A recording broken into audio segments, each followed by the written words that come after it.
Okay, we're live. So good morning, everybody, and welcome to the Saturday Free School for Philosophy and Black Liberation.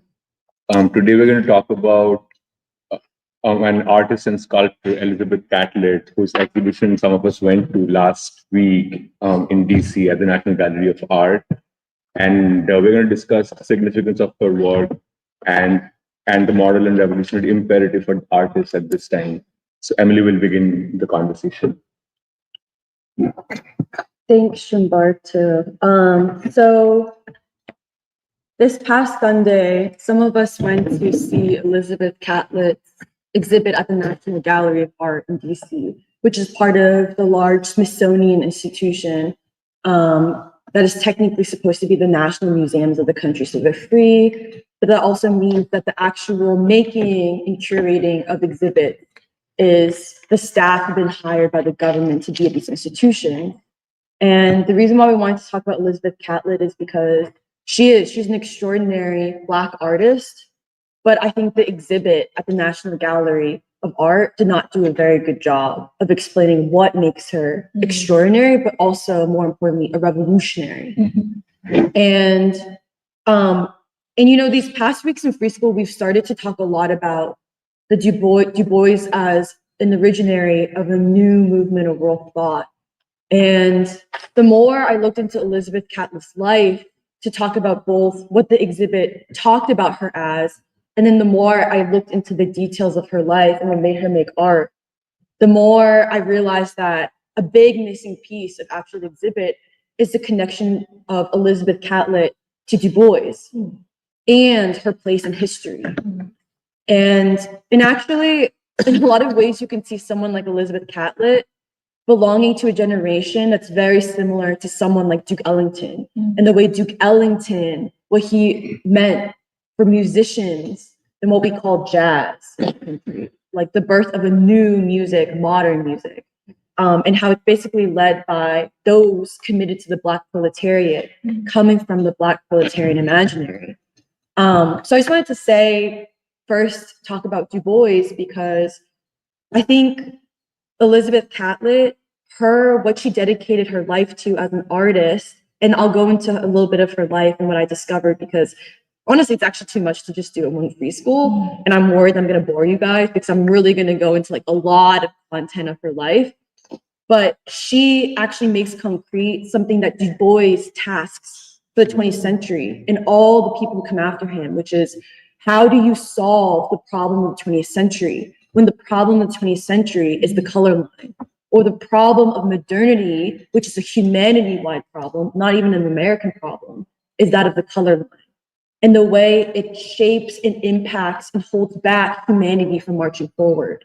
In America, in a lot of ways, the contact between two races or two civilizations, white or European, comes from the West, comes from the European, and then the emergence of a civilization and potentiality, African, first taken from Africa and then becomes transformed through time, modern, African American. The contact of these two races and civilizations on behalf of humanity can help show how to solve the path out, the path toward complete modernity and solving this problem of the color line.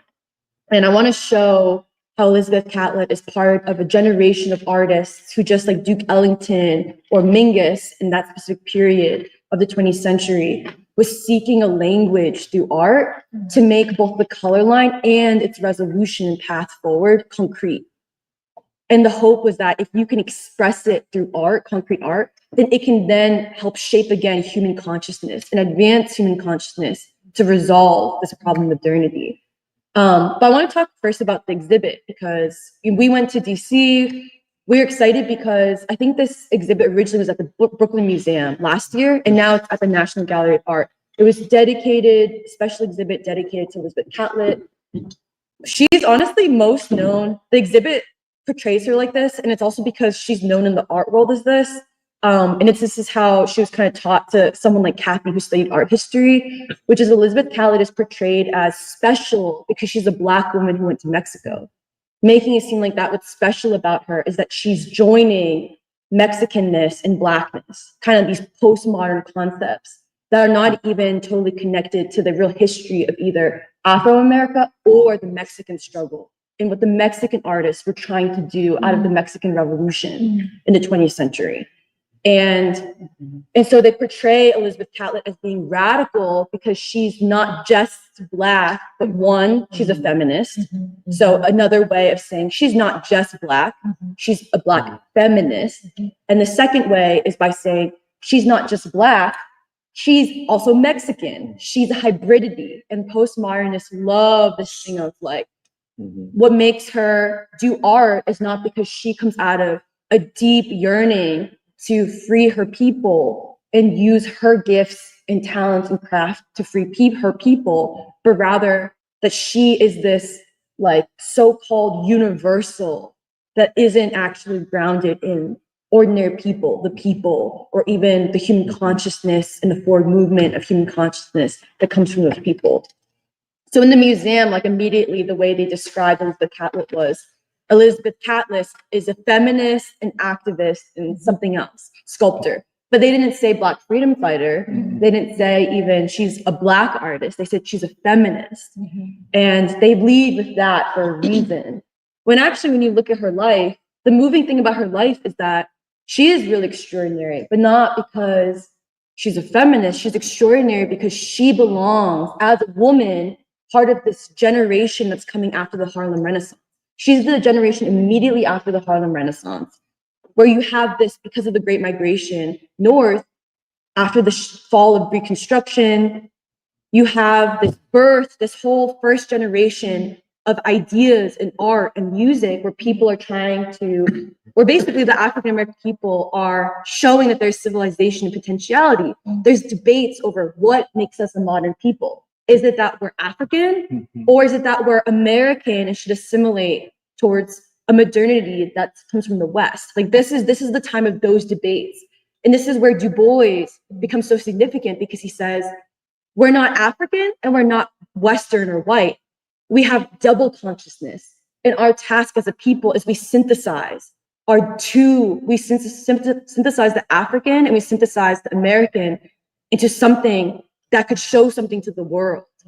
So this is Du Bois's place in this time period too. And Elizabeth Catlett, she's born in 1915 in Washington, D.C. So she talks about it a lot. And this is the thing that actually the exhibit did not talk a lot about, but she in her own words talked about a lot, which is she says, the most important people in my life were my mother and grandmother. And it's because they told me the stories of slavery. Like that forever impacted her because her father, first of all, her father died before she was born. And her father was a teacher at Tuskegee. He was a teacher in math. And he was a teacher at the same time as Booker T. Washington and George Washington Carver. And in DC, she was raised by her mother and grandmother. And her father was very respected. And her mother at the time, because she had to support the family, she was washing floors. And then one day her father's, Elizabeth Catlett's father's friend saw her and was like, you should not just be washing floors. We should like find you a job. So they found her a job as an administrator in some institute to like do administrative work. And so Elizabeth Catlett was considered to be part of the middle class, like the Black middle class in DC that's kind of emerging, but she is also poor. So it's kind of interesting that, she's, in terms of the development of the African-American people, she's part of this emerging middle class, but her family is like poor still. DC has whites and Blacks, but there's still a certain level of segregation in terms of where you can sit when you go see plays, if you're able to see a play. And her grandmother, she talked about a lot because her grandmother raised her while her mom was working. And her grandmother always told her stories where she was like, her grandmother's husband and her grandfather, like both of them, if you look at them, they honestly look like they could be white. And they were slaves. So they were slaves on a plantation in the South. And the reason why they got an education, they gave their daughter, Elizabeth Catlett's mother, an education is because the grandfather, because he looked so white, the mistress, so the plantation master's wife, felt compelled because she was like, he basically could look white, so I should teach him how to read. So she taught him, she literally told him, you look so similar to my husband. You look so similar to my husband, and so I should teach you how to read. And the grandmother was a house slave. And so the grandmother would raise Elizabeth Catlett and her siblings with stories of I worked in the house, and every day I stood on the porch and I saw all the field slaves. And she talked about slavery, and she also talked about the Middle Passage. And she told Elizabeth Catlett stories, origin stories of my grandmother. So Elizabeth Catlett's grandmother she claims that she came from Madagascar, which I don't know how true it is, but she says, your great-great-grandmother was from the coast of Madagascar, and she was pregnant when she was kidnapped onto the ship. And because of the stress, she gave birth to a stillborn child. And when they arrived, and because of the stillborn birth on the ship, the woman was crippled. And so when they arrived in the US, Elizabeth Catlett's great-great-grandmother was not bought by anyone and was being left to just die. But then her surviving young daughter, who was bought by a plantation master, that little girl kept escaping because she said, I'm not going to stay on your plantation unless you also buy my mother. And so the plantation master bought the mother, the crippled mother.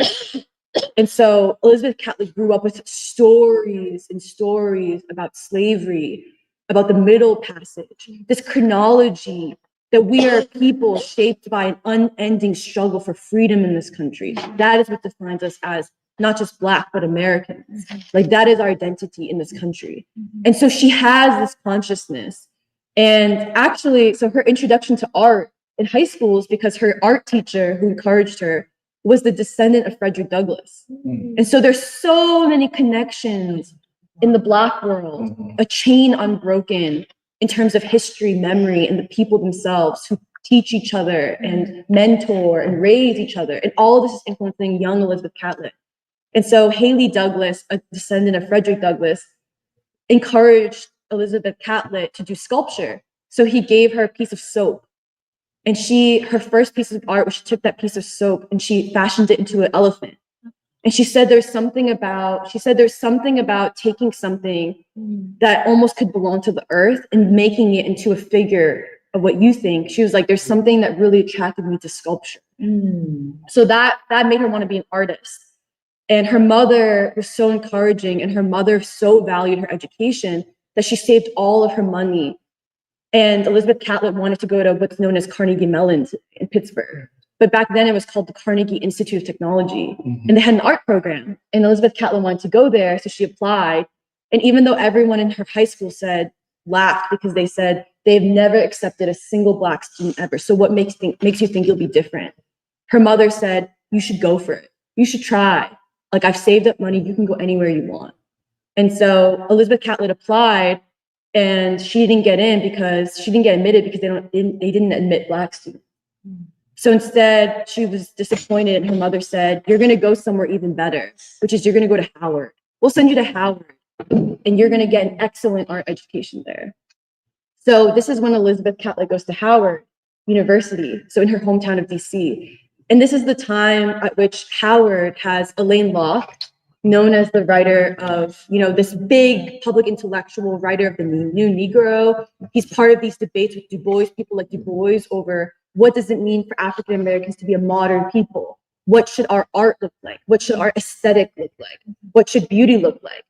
And he was a big proponent that we should be more like we should take a lot from Africa. And then at the same time at Howard, you have art historians like James Herring and James Porter, who are big at that time. They're very big artists and art historians who were debating with Alain Locke because they believed that you should take from the West, Western traditions of art. And I don't know them that well. So but the point is there's a big debate between all these thinkers of what does it mean to be a people, a new people, a modern people in the 20th century.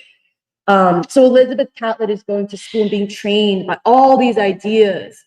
And this is when she's also introduced to what's known as modernism. She sees her first Van Gogh exhibit. She's moved by Picasso. She said, the thing that made me realize I could do something with art was I saw Picasso's Guernica for the first time. And one of her teachers sent her and other students to go see this Picasso exhibit that was traveling. And she was so moved by like this human reaction to war and depravity, and it spoke to her. And so she was so moved by Picasso and Van Gogh. And she also studied this Mexican artist, Cuba Barrios. He was the first Mexican artist to go to Harlem. He was considered part of the Harlem Renaissance. He has a lot of caricatures of Black folk in Harlem, but he's like a very important figure in modernism. And she's studying him, and so she has all these influences. And this is kind of her ideological awakening to what to make with her art, what direction to go. And this is also where she's confronted with the concrete question of, if we are modern people, what should our aesthetic and art look like? Is it African? Is it Western, or something else? Okay, and then she pursues art. She ends up going to Iowa because she wants to study with this very specific white artist named Grant Wood, who you may know as the person who painted American Gothic. He is known as this regionalist. It's like an art historian term. He only does Midwestern art. And actually, Elizabeth Catlett, the reason why she wanted to study with him is because she appreciated his technique. He's the one who instilled in her discipline. He was the one who taught her, you cannot start any piece of art, sculpture, painting, unless you actually take seriously the disciplinary process of creating the line drawing first. And he taught her one, the technique of line drawing, and like how to take that very seriously, the disciplinary process of art. And the second thing, which is funny because he's white, right? The second thing that affected her was he told her, I believe an artist should begin with what they know. The best art you can make is what you know, because your human experience of what you know will make the specificity of what you know will make it universal. And because his approach was, he's from the Midwest, so he did Midwestern art, and he believed if he could discover and show what he knows about the Midwest, it would create something more universal, to not fake something, to not pretend you know something you don't. And so he encouraged her. Because he said that, she decided, I'm going to make art about Black women in particular, because I have observed them my whole life. My mother, my grandmother, her beauty, her hard work. And so that's when she decided, my life's work is going to be about Black people and Black women. And this Grant Wood really encouraged her to pursue that.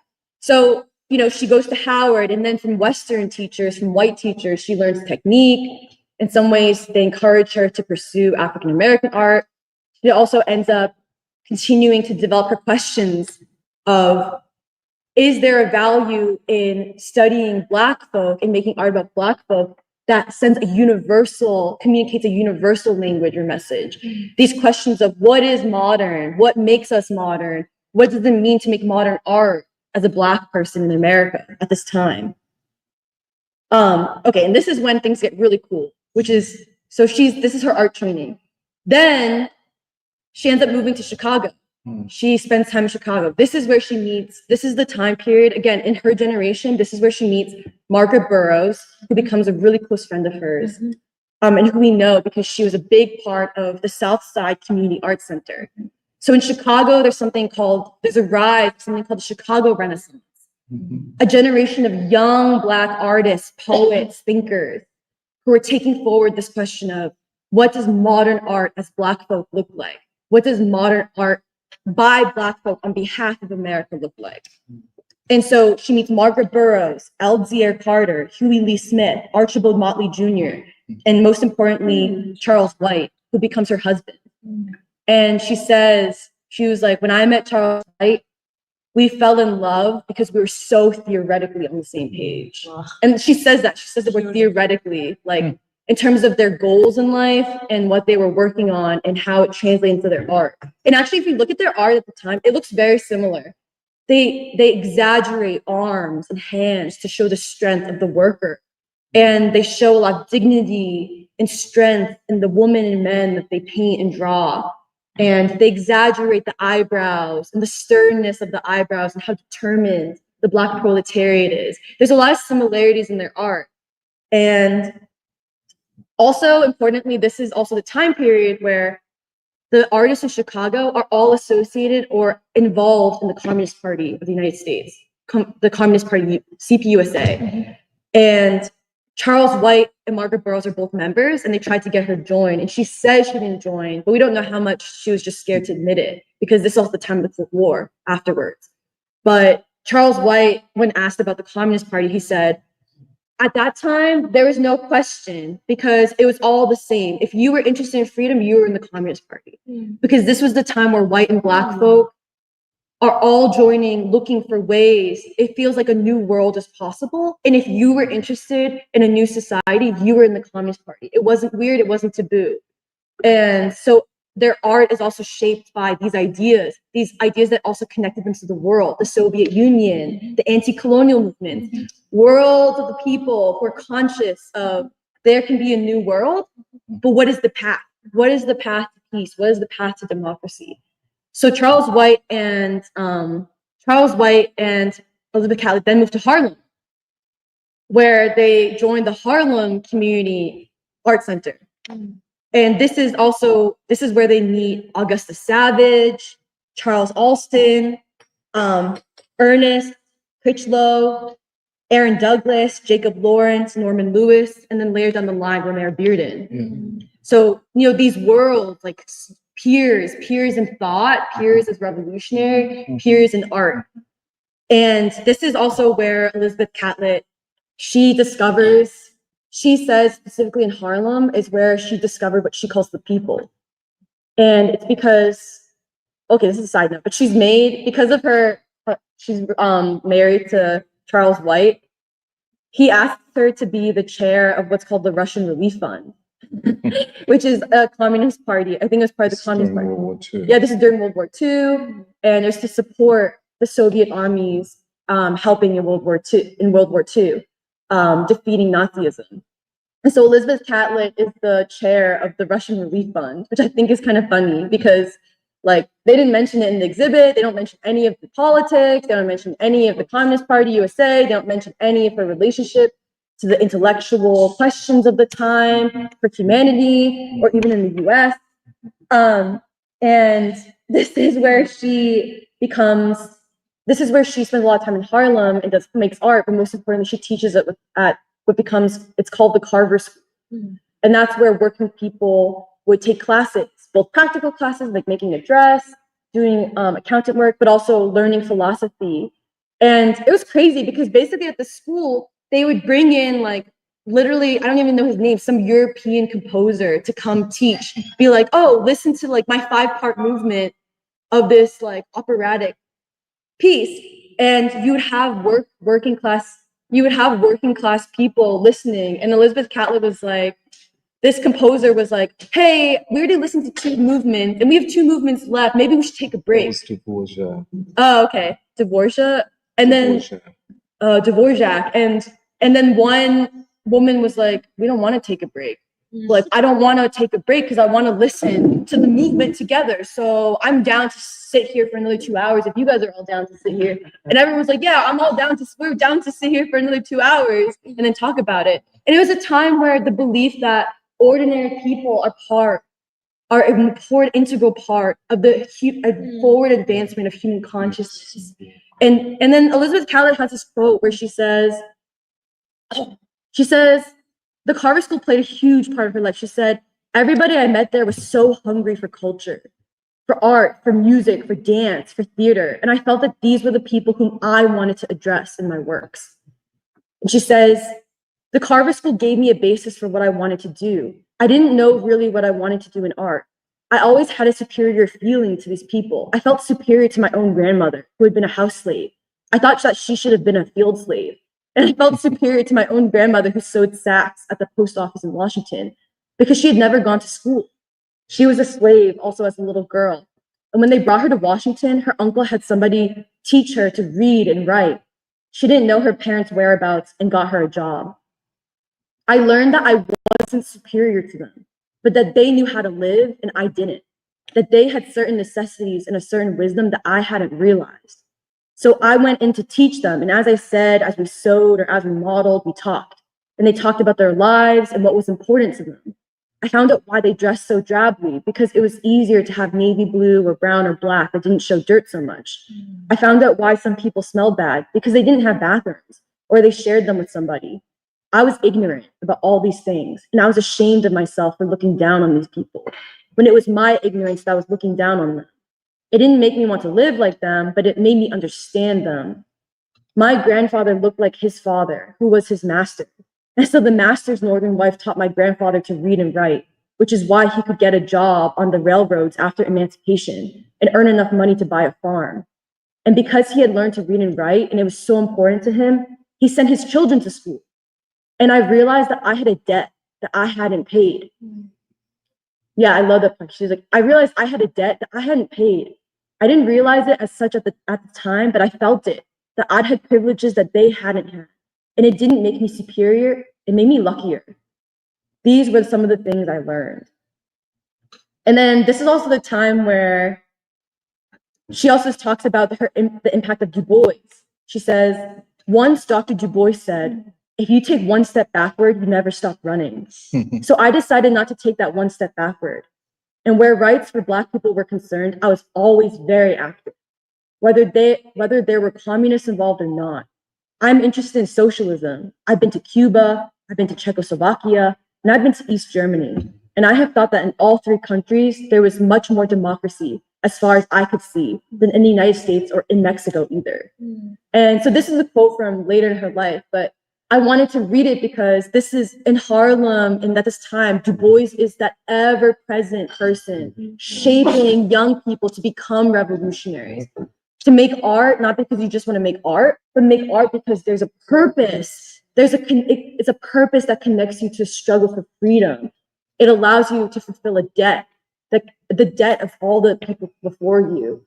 And in some ways, it reminds me of the music symposium, because just like we're like, making music is not about the sounds, it's a language to help you express, another way to express the same worldview for freedom. And it's the same way with Elizabeth Catlett and the way she searches for techniques, and she's searching for like the different methods, ways to express this worldview for freedom, for peace, for democracy, and the role of Black folk in America to do that on behalf of America. So yeah, that part was very moving. And funnily enough, at the Carver School, the Carver School wanted to bring in professors from NYU to come help, because people thought, oh, they're professors, they know what they're doing, they could help us. But then there was a big fight between the Black teachers, like Elizabeth Catlett, Charles White, Gwendolyn Brooks, but in the NYU professors, because the NYU professors were trying to change the school. And the Black teachers were like, you don't know, you may know how to quote unquote teach, but you don't know these people. So don't come in here and say that you're going to change all this when you don't know these people. We do. And I thought that was deep, like this, because she's also very conscious. She's conscious of like what it's like not to just be a Black artist, but a Black revolutionary in trying to advance freedom when you have like teachers, all these like so-called well-meaning people who still believe that they're above or better than the actual ordinary people. So this is also when she and Charles White go to Mexico. And both of them are highly influenced by Diego Rivera, Orozco, and Siqueiros, who are the big three of Mexican realism. The significance of this is that Charles White and Elizabeth Catlett, all these artists, are looking for a non-white language, a new language that is not white, to be modern, to express modernity and to express a people. And so they're very moved by Mexican muralism, because at the same time, after the Mexican Revolution, people like Diego Rivera, Frida Kahlo, Orozco, Siqueiros, all these artists, they have a little bit of cultural nationalism. I don't know if it's considered cultural nationalism, but they are looking for art that is not European, but is distinctly Mexican. So someone like Diego Rivera, his murals, first of all, he focuses a lot on ordinary people, the women selling flowers, the workers. And he also tries to pull a lot from what he considers to be indigenous Mexican styles, the roundness of the people. like that you can trace back to even like ancient Mexican civilizations where the sculptures are more rounded and there's a certain technique to it.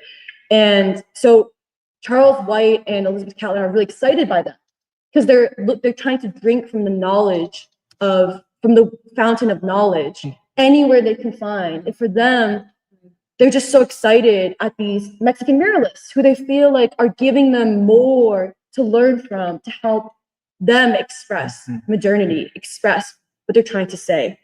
And this is also when Charles White and Elizabeth Catlett get divorced. And Elizabeth Catlett also joins, she and White both spent some time with this collective in Mexico called the Taller Gráfico Popular and the TGP. And they're associated with the Communist Party. They're like very Marxist, very political, very involved in the Communist Party, trying to like propose a vision for Mexico after the revolution. And Charles White returns back to the US, but Elizabeth Catlett decides to stay because she wants to focus on her art, and she gets a grant to stay in Mexico and work on what's known as one of her most famous series called I Am a Negro Woman. And she takes a lot from the printmaking of TGP to produce this series that she's wanted to produce her whole life. This is kind of like her first assertion of her as an artist, where she makes these different prints associated with each line of something she wrote, which says, I am the Negro woman. I have always worked hard in America, in the fields, in other folks' homes. I have given the world my song. In Sojourner Truth, I fought for the rights of women as well as Negroes. In Harriet Tubman, I helped hundreds to freedom. In Phyllis Wheatley, I proved intellectual equality in the midst of slavery.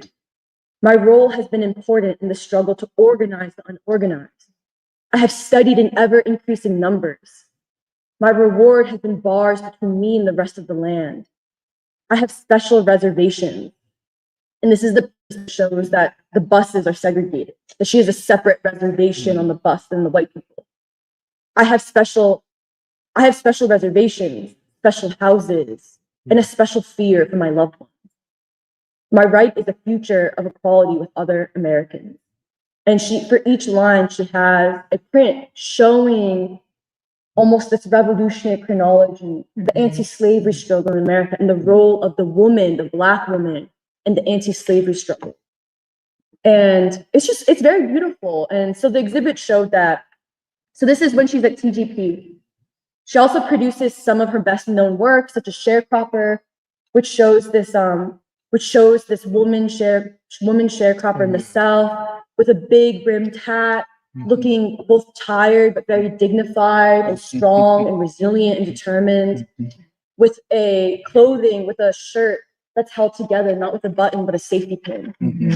And it's a print to show not just the historical reality of the sharecropper, but to also assert a certain standard that this is beauty. Yeah. Meet the Black woman, dignified, strong, a fighter for freedom. And she also is still engaged with the Black struggle in Mexico. She makes prints dedicated to William Patterson of the Communist Party, who at that time with Robeson submits this infamous, like, I charge genocide. I charge the US with genocide of Black people. We charge genocide. We charge genocide. They submitted that to the UN. Yes. And so she makes a print dedicated 1951. Yes, she makes a print around the same time dedicated to William Patterson. Yes. You know, revering heroes, like revering the great heroes of Black folk, using the style that she's learning from Taller Gráfico Popular. And this is also where Mexico, and she talks about Mexico, where she says, in Mexico, I could breathe a little bit more. Because in the US, this is also when McCarthyism begins. And she can breathe, and she feels less racialized. And she actually can do art and make art. And she says, she was like, I felt like I could actually spend time, basically kind of similar to Baldwin, I could actually spend time writing. I mean, making art, like he was writing, she was making art, but also being in Mexico allowed her to be connected to the world with more ease versus the anti-communism and the severe counter-revolution occurring in the United States on behalf of McCarthy and the government. And so this is also where she's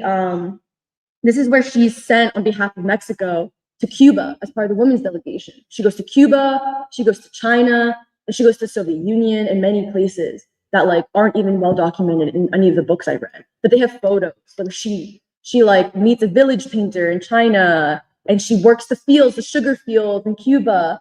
And she's so moved by Cuba and makes a print. She was so moved by the fact that in the US, this is the height of the desegregation of schools, where children, Black children, are being harassed by white people on their way to school. And then at the same time, she's going to Cuba and she's moved to see white and Black children studying together.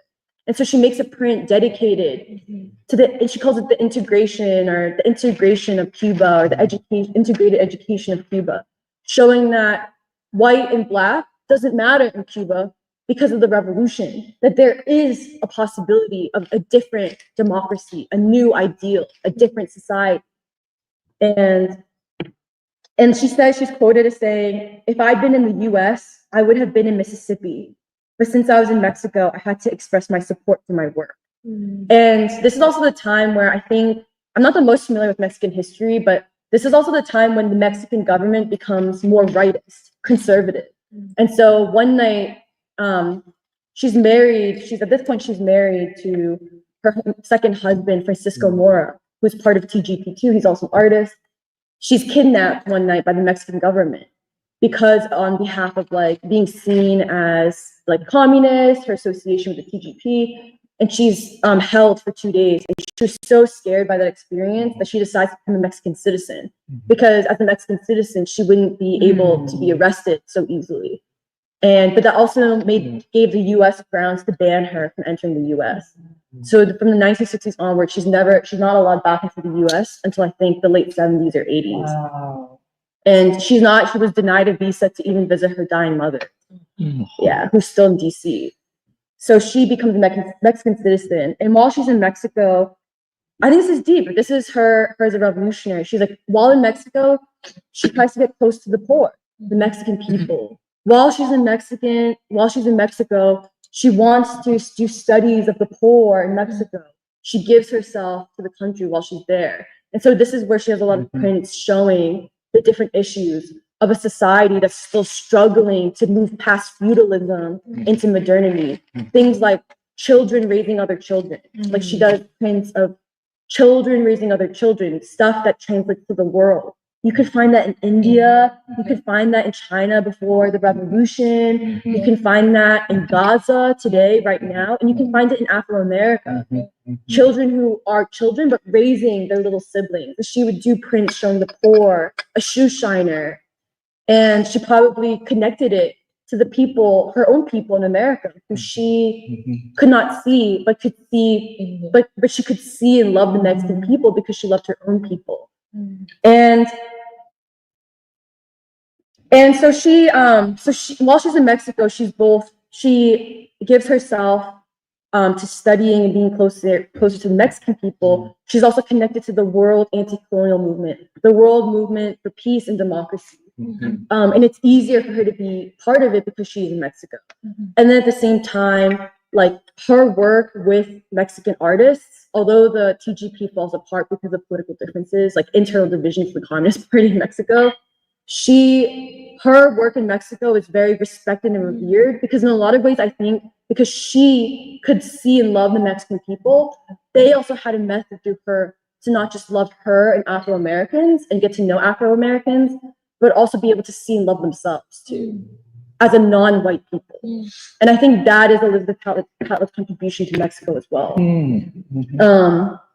Okay, so I just talked a lot, but I just wanted to end by saying how I see her art in life is that she was a significant part and such a contributor as a part of this generation of artists and thinkers right after the Harlem Renaissance, who was trying to produce a new language that is not white, from a Black proletarian imaginary that connected Black folk, that began with slavery and asserted what standards for human life should we have in this country? What does real freedom, real life, real humanity look like? And the exhibit, and I think our historians focus too much on her technique. They love to talk about her as a printmaker, but she's not her technique, because actually she is very much a sculptor. And actually I prefer some of her sculptures. She gives, later in her life, she does a lot of sculpting. And I think that's where she really shines. But it's not about her technique that's special, but it's her search. It's her search for language, whether it's in Mexico or Asia or wherever. Her search for a way of concretizing and expressing this concrete, never-ending purpose to advance the struggle for freedom for her own people, a struggle that connects her to the world. And it's a language and a worldview and a search that allowed her to see and love the Mexican people, who were forever changed by her and who also changed her, and who could see not just her back, but also help see themselves. And I think she is an example of an artist with a revolutionary purpose who seeks to make the ideas that Du Bois talks about and lays out and begins for us to make ideas concrete, which can then advance human consciousness and human action. And one example I wanted to give is she has these beautiful sculptures and prints of motherhood. And you can see them in the book that Eddie brought, that he bought from the exhibit, where she has these beautiful sculptures and these prints showing, instead of the Madonna and Jesus, she's showing a Black woman. Sometimes the Black woman is veiled, has a veil. Sometimes the Black woman is just her, holding one or two children tenderly. And she's strong and she's tender, and showing the innocence of the child. And like, I get this from, there's this artist who actually the African American History Museum shows that the African American, her name is Samela Lewis. And I really like her art, and she was a student of Elizabeth Catlett in New Orleans, and she writes this biography of Elizabeth Catlett. She says Elizabeth Catlett's sculpture is not an empty exploitation or exploration of the feminine figure. She says that the actual sculpture, it's not a study of the figure, it's an assertion of a certain value. So it's not just sculpture to show a mother and child, it's an assertion of a concrete value. The cherishing of the child, the sanctity of the child, the assertion that there is such thing as goodness, there is such thing as right. There is a criteria for civilization, a criteria for goodness. And she's trying to make it concrete. And it comes, and she shows in the specificity of, we discovered it in the concrete historical experience of slavery and unfulfilled freedom in the US. This discovery of the sanctity of the child, an assertion of that value. And she does a lot of stuff on motherhood, and like it's actually it's so moving, the way she like shows the mother and the child in many different ways and forms. And I think I just wanted to end by saying Elizabeth Catlett and the whole generation of artists like Charles White, Jacob Lawrence, Norman Lewis, Romare Bearden, that the reason why art is important is that it helps answer a question that all of us should ask, which is, what should a new human society and human civilization look like? And where will the criteria and substance and values come from? Not from a vacuum of thought in your head, but a philosophy that synthesizes thought and experience of the masses of human beings who've been tested and oppressed in the 20th century. And I wanted to end with Du Bois's criteria of Negro art, because during the Harlem Renaissance, in this realm of the debate of ideas, Du Bois writes the criteria of Negro art. And he says, and this is his message to artists exactly like Elizabeth Catlett. He says, you might be asking, he starts by saying, you might be asking, why is an organization concerned with blood and sweat of history and struggle, why am I talking about art to you guys? He says, how is it that an organization of this kind can turn aside to talk about art? After all, what have we who are slaves and Black to do with art? And he says that as you go through the valleys and over the foothills, so long as you are climbing, the direction north, south, east, or west is of less importance. Slow down. Oh, sorry. So long as you are climbing, the direction north, south, east, or west is of less importance. But when gradually the vista widens and you begin to see the world at your feet in the far horizon, then it is time to know more presciently whither you are going and what you really want. Right. What do we want? What is the thing we are after? As it was phrased last night, it had a certain truth. We want to be Americans, full-fledged Americans, with all the rights of other American citizens, but is that all? Do we want to simply be Americans? Once in a while, through all of us, there flashes some clairvoyance, some clear idea of what America really is. We who are dark can see America in a way that white Americans cannot. And seeing our country thus, are we satisfied with its present goals and ideals? And then he says, if you tonight suddenly should become full-fledged Americans, if your color faded or the color line here in Chicago was miraculously forgotten, suppose too you became at the same time rich and powerful, what is it that you would want? What would you immediately seek? Would you buy the most powerful of motor cars in outrace Cook County? Would you buy the most elaborate estate on the North Shore? Even as you visualize such ideals, you know in your hearts that these are not the things you really want.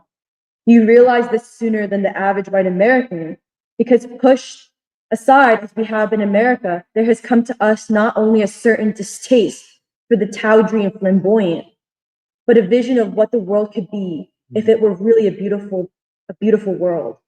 If we had the true spirit, if we had the seeing eye, the cunning hand, the feeling heart, if we had, to be sure, not perfect happiness, but plenty of good hard work, the inevitable suffering that always comes with life, sacrifice and waiting, all that, but nevertheless lived in a world where men know, where men create, where they realize themselves and where they enjoy life. It is that sort of a world we want to create for ourselves and for all America.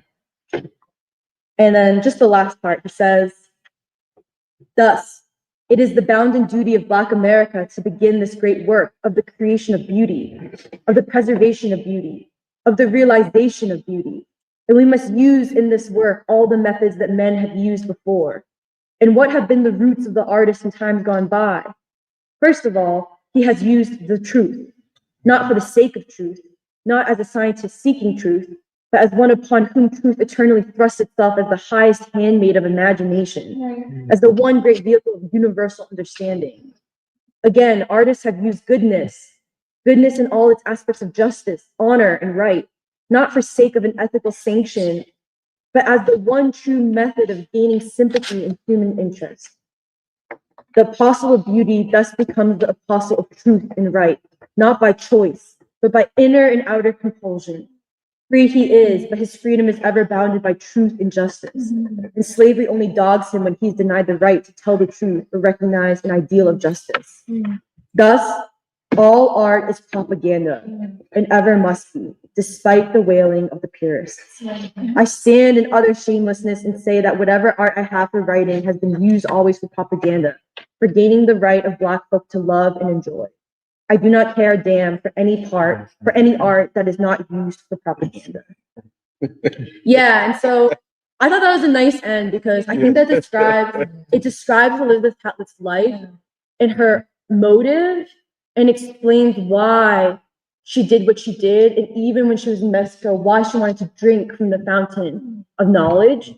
She gave herself while she was in Mexico to the Mexican struggle as she could. And she always was also thinking about the never-ending struggle of her own country and how whatever she did in Mexico and for the world was the same struggle for peace and freedom as that struggle of her people in America, whom she was so brutally separated from and prevented from seeing. And I think that is the revolutionary moral imperative that the exhibit missed. What actually describes Elizabeth Catlett and the substance of her life? And what makes her such an example for young artists today? And yeah, so I'll just end there.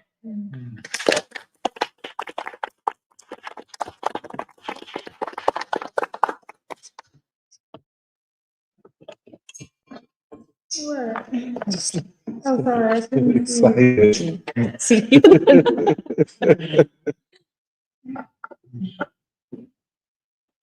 That was a great job. I'll just start off. I had gone to the exhibit with Purba, Shambarto, Shantu, Eddie. Who else was there? Oh, and Alice, and it was a great day. There are other aspects of the day that kind of connect to the exhibit. But I agree with you. It was a sprawling exhibit without a unifying narrative. At times you would get that she's a feminist, and she's best understood by, they were trying to say queer theory, but they couldn't fit her into queer theory, but adjacent to queer theory and postmodernism and identity politics. Matter of fact, that was the first thing that struck you or struck me, and at which point I said, oh God, I'm going to be disappointed again. And then there were other rooms, and it was a labyrinth. And but then we got to the point. She makes into icons all of these modern figures of the left, like William L. Patterson, Paul Robeson, W.E.B. Du Bois. And this is during the height of McCarthyism. And so she's making a political statement from Mexico through art. And it's art as propaganda, but nonetheless, great art. Not empty and fake art, but great art, a lot of technique. You can see in that work, she learned so much from the Mexican muralist. And then, of course, she canonizes the Black Panthers and Huey Newton and Angela Davis. And one of her drawings of Angela became part of the international campaign to free her. And it was known all over the world. And then somehow we learned, which I think the catalog book, according to what you told me, Emily, the writing in there is far superior to the way the exhibit was organized. I haven't read it, but having grown up in the Communist Party, I remember them always talking about Elizabeth Catlett. I didn't know her. And especially at the magazine Freedom Waves, always Elizabeth Catlett, Elizabeth Catlett. And she was always contributing, and this was free. She wasn't charging the movement for their use of her art on the covers of Freedom Waves, in the movement to free Angela Davis, in the movement to free Huey P. Newton, and so on. So she was a political artist. And as far as the feminist thing, you could see that the people who organized, did I say you were with us, Poor, too? Yeah. The people that organized this part, it seemed like different people were doing different sections.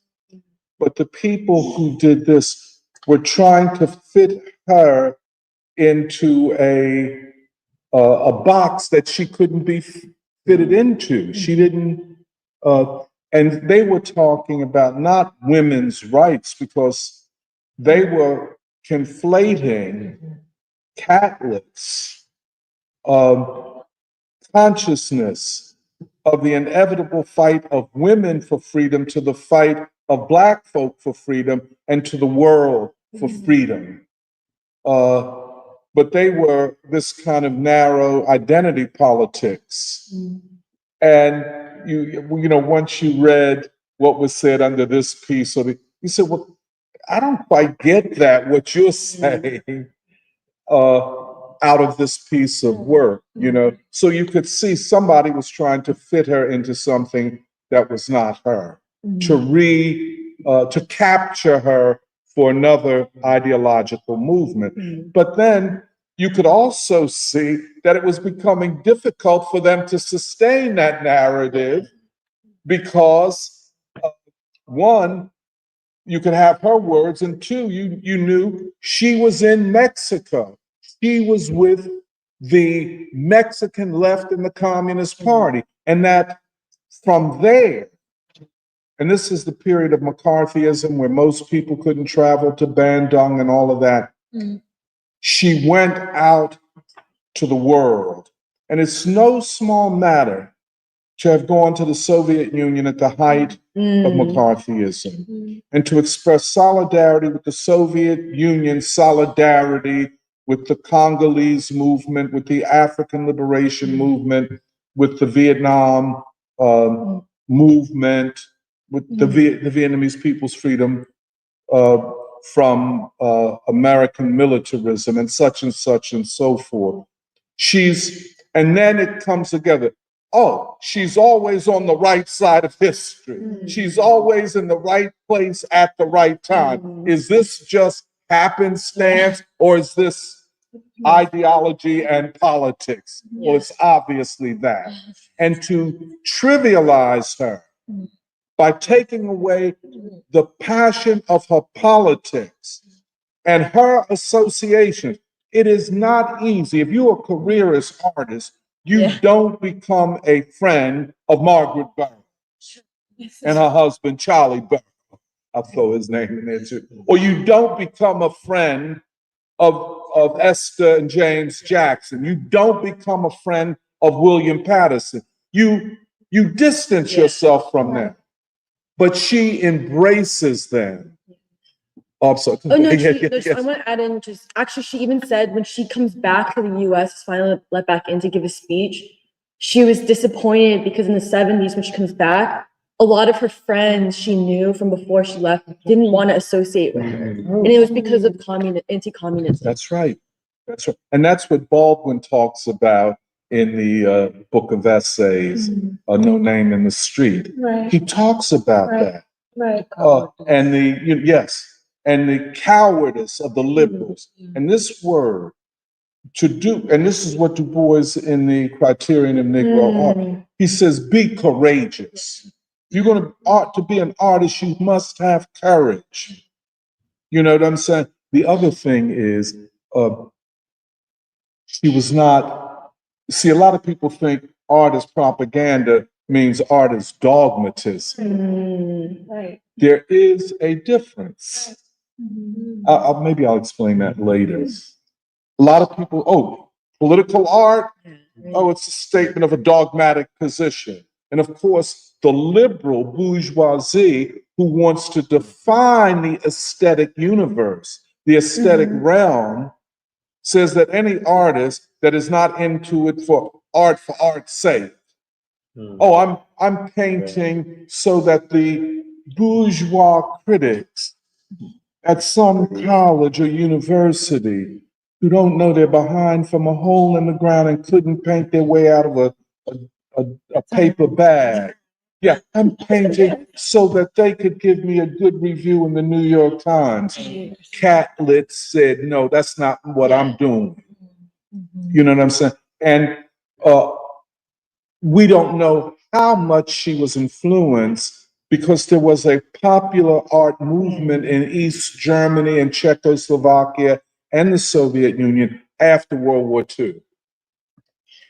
Does Kathy Kollwitz fit in that? Say that again. Kat Kollwitz? Yeah.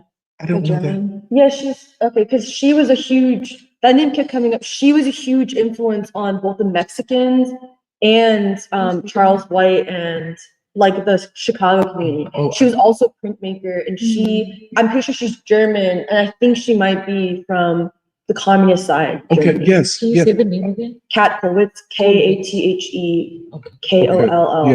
Yes. I don't know. But see, all of these influences, once the Black artist or the Black thinker opens himself or herself up to the world movement, something different happens. They are no longer defined by the narrative, the narrative of so-called Western American democracy. And that is a way to undermine everything you do. But just another quick thing. I know going down there, For me, it was part of our preparation for the Knowledge Conference, and especially the our thinking about epistemologies. Epistemology is very, very important. How we know and what we can know, very simply put. And I know we're trying to, in our planning for the Knowledge Conference, trying to think about what is a creative epistemology, what is a transformative epistemology, and where does art enter into questions of epistemology and science? Is the artist just some person unconnected to great ideas, to science, to revolution? Or is she, as Catlett was, connected to all of this and thinking about all of these things as she painted, as she sculpted? And what does that mean that an artistic practice is guided by some of the same questions that, for example, a Kant or Hegel or a Marx were thinking about? Not that she was going to just dogmatically say, oh, I'm doing what Kant is doing, I'm a rationalist or whatever, but to enter into the realm of modern philosophical discussion and scientific discussion, and then to use as a mediator the work of W.E.B. Du Bois.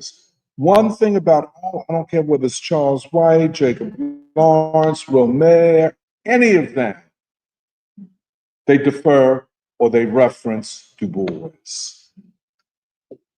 The white world will say, oh, of course they didn't know any better. If they knew better, they would have gone to the Frankfurt School. They would have gone into the psychoanalytics. No, they go to Du Bois. And why do they go to Du Bois?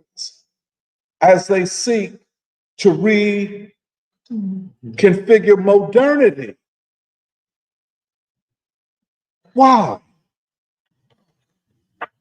And so this is, maybe later we could talk about how we unknowingly ended up at the United House of Prayer for All People, with the emphasis on all people. And of course, how this connects, and maybe we don't have time today, to the Black gods. And how, whether one is an atheist, Pentecostalist, a follower of Daddy Grace, or the Honorable Elijah, whatever, whether one becomes a Hindu or Buddhist, this search for new gods, for Black gods, is something that defines Black music, Black art, and in a lot of ways, Black life. We kind of saw this at the United House of Prayer, and even, we had to consider in a time where the white gods are in decline, and we've talked about this and read about it.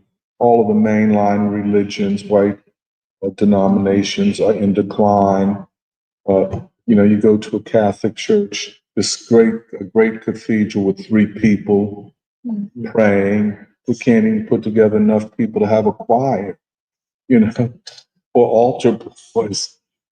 But yet you go to the United House of Prayer for All People, they have 2 trombone orchestras, and the house is rocking with celebration of what? Of the Black gods, which is another way of talking about the Black imaginary and the Black aesthetic. So, speaking of the Black gods, actually, I had taken notes where I was like, talk about the NYU story. I forgot that the important part of the NYU professors coming to the Carver School when Catlett was in Harlem was because they wouldn't let the NYU professors take over. the next day, coincidentally, in the paper, there was a hit piece on the Carver School calling it a front for the communists. Whoa. And then some of their funding got cut from liberal places. So Catlett said, that didn't stop us. What we did was we went to the Black community. The workers who would come to the school said, don't worry, we can get the money. All we have to do is just go to all the Black churches in Harlem. And Catlett said, she was like, we went to Father Divine. Oh, yes. Yes, and she was like, we went to Father Divine and he gave us a big grant.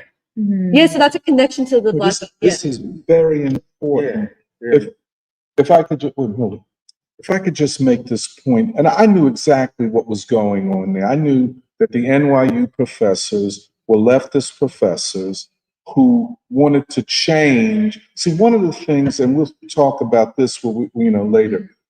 One of the things always, they consider themselves helping Black people. Black people need help because they might have this school, but they don't know what they're doing. But we know what they're doing, and we're going to change it into a communist school with our aesthetic, with our gods. Oh, I knew that's exactly what it was. And those Black people said, wait, hold it. Yeah. We were doing this before you came around. We don't need you like that. I just one of the worst things often is this help from paternalistic white people, because their help is really the first step towards destroying whatever you've done.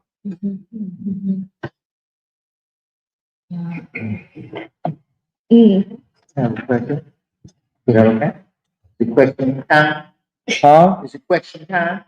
Not yet. We just go. You could ask a question. Go ahead, man. I wanted to ask you, is there anything in the writing about Catlett or that she did herself, where she talks about Southern Mexico, where she talks about Afro-Mexico? Oh, the Olmecs. Well, no. Oh. No. Not just the Olmec.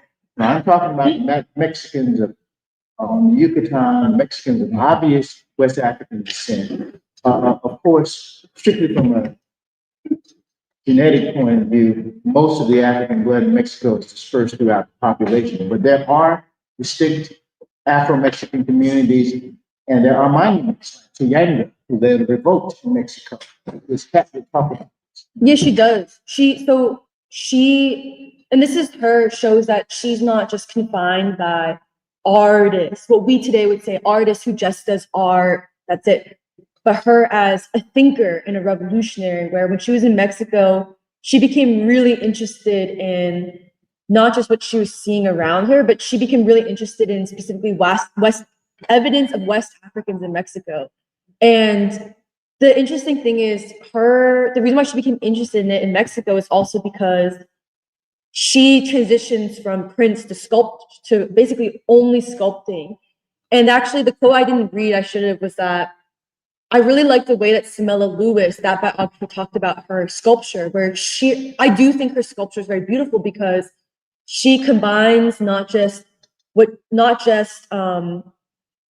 is considered like Mexican like symbolism or lines, but actually in her sculpting, like Elizabeth Catlett is basically saying, she was like, I always think that abstraction is an important part of realism.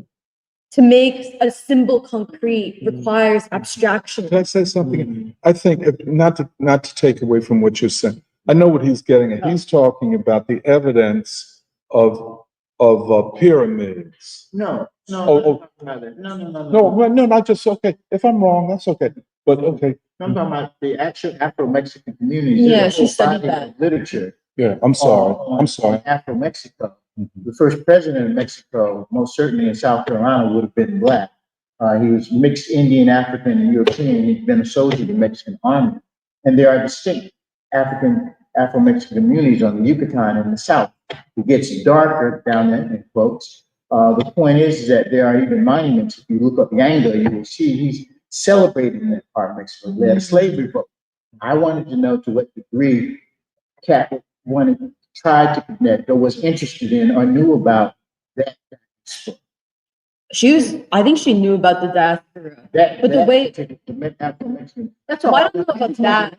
I don't know about that particular, but she does talk about West Africans, and she Mexico. also talks about the importance of the Olmecs and the Olmec civilization in Mexico. And then she, in her sculpting, what I wanted to say was that the sculpture for her was important because she said that she felt like African Americans have a way of understanding how to approach sculpture, because in Africa, and this is something Du Bois says in The World in Africa, Africa has always been good at not just making values concrete in a symbol, but also in being able to produce sculpture that almost synthesizes both the realism and an abstraction.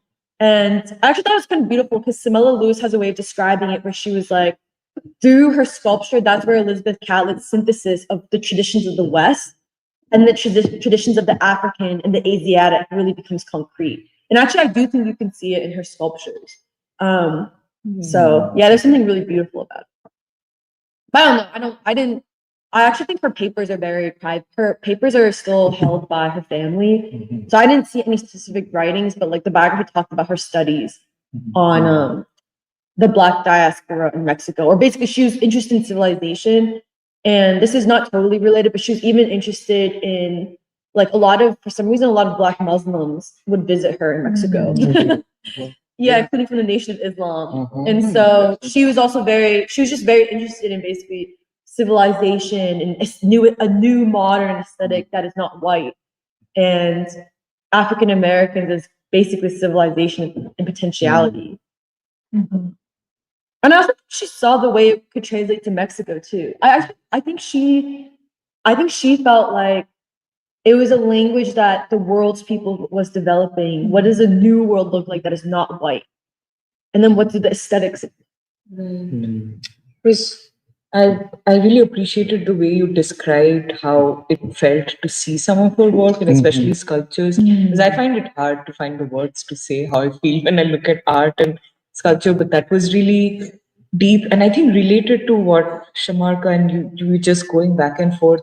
And correct me if I'm wrong, the sense I got that was that her investment and love for Mexican people, or even to understand Mexican society, was not so much anthropological as, like, I like how you described it. It was a modern endeavor to talk about the colored peoples of the world and their modernity. How does it come across? How is it expressed in this moment? How can a new way of, like, holding that to light? And so, I mean, the reason why I say not anthropological is I feel like sometimes, and especially also in trying to understand somebody like Catlett, and especially because you have this whole treasure trove of her time in Mexico, there are many ways you could understand her experience there and understand even her interest in a people going back to something historic or something ancient.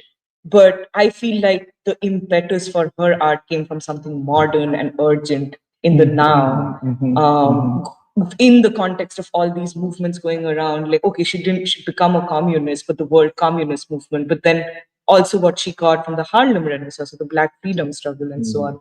So I don't know, I felt like that was an important distinction to make or keep in mind, because I see her engagement with Mexico as different from, say, an academics or an anthropologist's engagement with non-white peoples. And the other thing I wanted to talk about is something that, Doc, you were pointing out about the feminist narrative, which from the very beginning, that's what hits you when you walk in. It's so clear. They want to show Elizabeth Catlett as a Black feminist artist, right?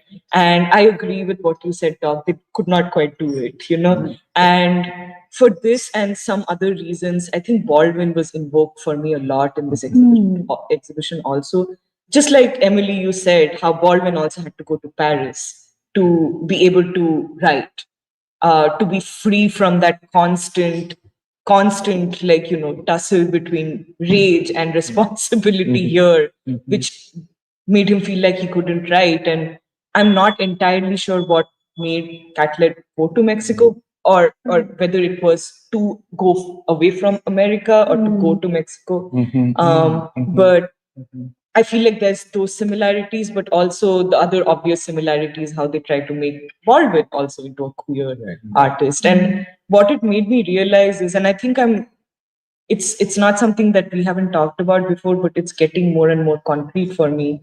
Even this thing, the talk you say all the time, but I don't think I've like fully internalized it. This idea that gender theories or queer theories are pushed as theories of a whole society or theories of everything, where everything social. So no matter who you're thinking about, artist, musician, or whatever, the criteria to judge what their contribution is to ask the question, what was their position on the queer thing, or what was their position on the feminist thing, right? Can I just say, in other words, a theory of Catlett, the theory of Baldwin, a theory is, since queer theory is promoted as a unified theory of society. So to know any of these people, you have to quote queer them, as the Smithsonian did with its exhibition of Baldwin's birthday. They queered him. And then, I mean, that goes totally hand in hand with what you're saying about epistemology, because that is a very distinct epistemological start to any investigation. Yes, it is. No matter who you talk about, pick any random person, the first question you want to frame them in the context of is what was the position on gender. And in fact, like, yes, I don't know when we were talking about this, but I was so shocked. Chamberto drew our attention to the fact that people are writing about the souls of Black folk that way, the queering of souls of Black folk. And more than one, we found more than one. Yeah, one article, but also a book about, the queering of souls in Black folk. So it's remarkable, and I think I'm more and more understanding how right you are when you say that this is almost like the defining theory of society. Gender and all of that. So, and that was something that really stuck out to me. And even what you said, and I keep saying this because for me it's the most clarifying opposition to why she's not a feminist in the way they were trying to portray her, is precisely how much she talked about motherhood. And like all of these things, like even that really beautiful painting she had of a woman's, like just the head, and then showing that the thought of her child being killed is always on her mind. The torture of mothers, and I don't think that fits at all with the narrative or the current feminist narrative of what it means to be a radical feminist and so on and so forth. And you could see that her concern came from the Black life world, the worry, the fear, the heart-wrenching fear every Black mother has of not knowing whether the child will survive. And the other thing is the thing that I did think I don't know, unintended. They had that documentary that her son made, and this other piece where this modern artist, I forget from where, Boston or somewhere, like was trying to follow in her footsteps and make this like wood print, or what you call it, the basically the prints of and the photograph was of her granddaughter. And there was a whole narrative of walking on the footsteps of ancestors and so on.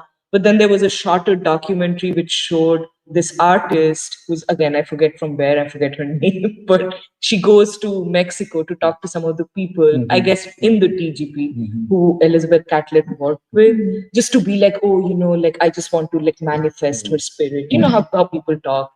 So she's trying to talk to them, and you can see that these older, there were two men, they're not impressed, and one of them make it a point to remind her that Elizabeth Catlett's work was not for the galleries, it was for the people.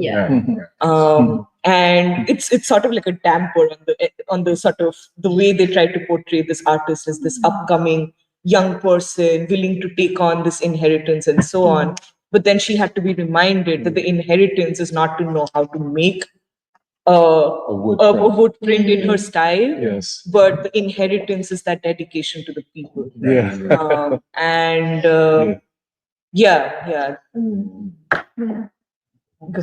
Yeah, no, I just wanted to repeat also that I think even I went to the exhibit, but I feel like what you your presentation was really what made it complete, because there's no way to make sense of, especially if you haven't even heard of her, to get a sense of where she derived her inspirations from, what was what part of history did she belong to in, and how do we think of her today. I think, without your presentation, I think it would have been incomplete. And I think it's a crime, because it's not like these exhibits don't have that. They try very hard to obscure the agenda, but they do have an agenda of trying to portray these artists in a particular way, and what everyone is talking about. And so I thought it was very important to see her as inheriting not just the Harlem Renaissance, but really inheriting Du Bois. And I think and the thing you were saying, I found, I also thought something like this when we were at the exhibit.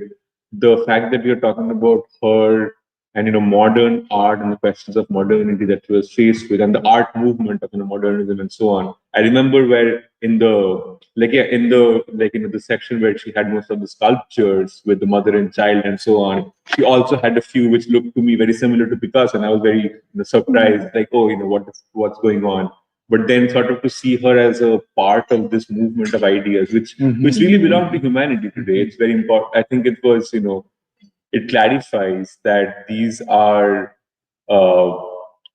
these are actually part of a project of modernity, which the world was involved in. The world was faced with this question, is faced with these questions, and really that Black America was solving these questions in a new way now. And I think something that you said I thought was very deep about abstraction, being necessary to make the concrete new, to make something new. I think that example that you were giving about a soap and using something that is obviously concrete and then making an abstraction out of it, which gives rise to concrete art. And something that you said about that, it's the specificity which gives rise to the universal in art. I think that is very deep, and it's also, I think it also makes me think a lot about what you and Purva were saying, Doc, about epistemology and theory, because I think the way that art is meant to be understood now, and which is not different from how social theories are meant to be understood, or even science is meant to be understood, is that you essentially have formulas. They like to call it theories, but essentially it's a formula which you can place on to study anything and everything. But what the modern project was in science, in art, in revolution, is always this is the idea. I think this is it made me think of what you were saying, that you have to derive knowledge from the specific. You have to study what's in front of you. That's how you can make art. And isn't this exactly what Du Bois is saying when he questions where sociology is before the 19th century, in the 19th century and so on. He's talking about the previous sociological thinkers, the fathers of sociology, who want to study a theory of society without studying man. And what Du Bois brings in is that there is no truth, there is no knowledge without the knowledge of men. He's saying that the idea of knowing the world it actually comes from knowing human beings. It comes from knowing the specific human being. That's the reason why Du Bois's project is not simply freedom for Afro-America. He's creating a new way of knowing the world, which can free world humanity. And for that purpose, to get substance, he studies Black America. That's how he, so he sort of puts it that way. And I think to see art this way, it's making a lot of sense. That I think we have what you're saying, the search for a new language for art, which is why, even if she goes to Mexico or what, I don't, understand the Mexico part as much yet, but the search for a new language which can lead to new art is, I think it's precisely what leads to new science and leads to new way of knowing the world, because we're saying that the substance of knowledge comes from what's in front of you, the individual human being, the world that you are seeing. And from there, like science, or the way we talk about science is, the broad way of knowing the world, that's where you can find that there is hope of finding something universal. There is the hope of finding a theory that does explain, art, but it has to come from the study of the specific, what's in front of you, and how abstraction is basically making that concrete into a theory which you can explain something, tomorrow with. You can, explain the world in front of you with. I thought that was, something very, deep that you were bringing up. And honestly, like looking at the exhibit itself, I think it's very difficult to make sense, to get the whole picture without, where Elizabeth Catlett stands in history. So I just appreciate what you said. Okay. Oh, well, I I have a lot that I'm trying to say, but I think I find the discussion really inspiring, but also really exciting, because part of what I was trying to make sense of is basically how powerful this idea that we've been working out, but you led us in, Doc, which is the New World Movement of thought, because while you were speaking, it actually reminded me of Romare Bearden's this book he writes called The History of African American Art. And I think that Raju had first found it when we were doing the science conference 1 year ago. And I think a lot of us had started reading it independently, and also Emily had done research on the Harlem Renaissance. But what was amazing about that book is that he was basically working out the ideological stitching of the best of Black art in America and its relationship to each other, internally, and then the world situation. Wow. So what I was actually looking up was he writes a chapter about Elizabeth Catlett, and it actually he ends by saying something that's really related to what Kurt was saying. And he says, Elizabeth Catlett argues that today, quote, today it is difficult to wrap ourselves in Blackness, ignoring the rest of exploited humanity, for we are an integral part of it. And I feel like that's a lot of why my attention really goes to Catlett, the way that Mingus or Sumner or Ellington can arrest my attention, is because they're very concerned with the Black identity as a modern identity and a universal identity. And the specifics that all you're bringing up about Catlett is very amazing, because whether it's her relationship to the communist movement or the Soviet Union or Mexico or the South or the Midwest or the North, each of those specific relationships and experiences is basically one brick in the edifice of a new civilization. It's very amazing. And the reason I kept thinking of the Romare Bearden book is because something that really shocked me, first of all, it's very thick and it's very large.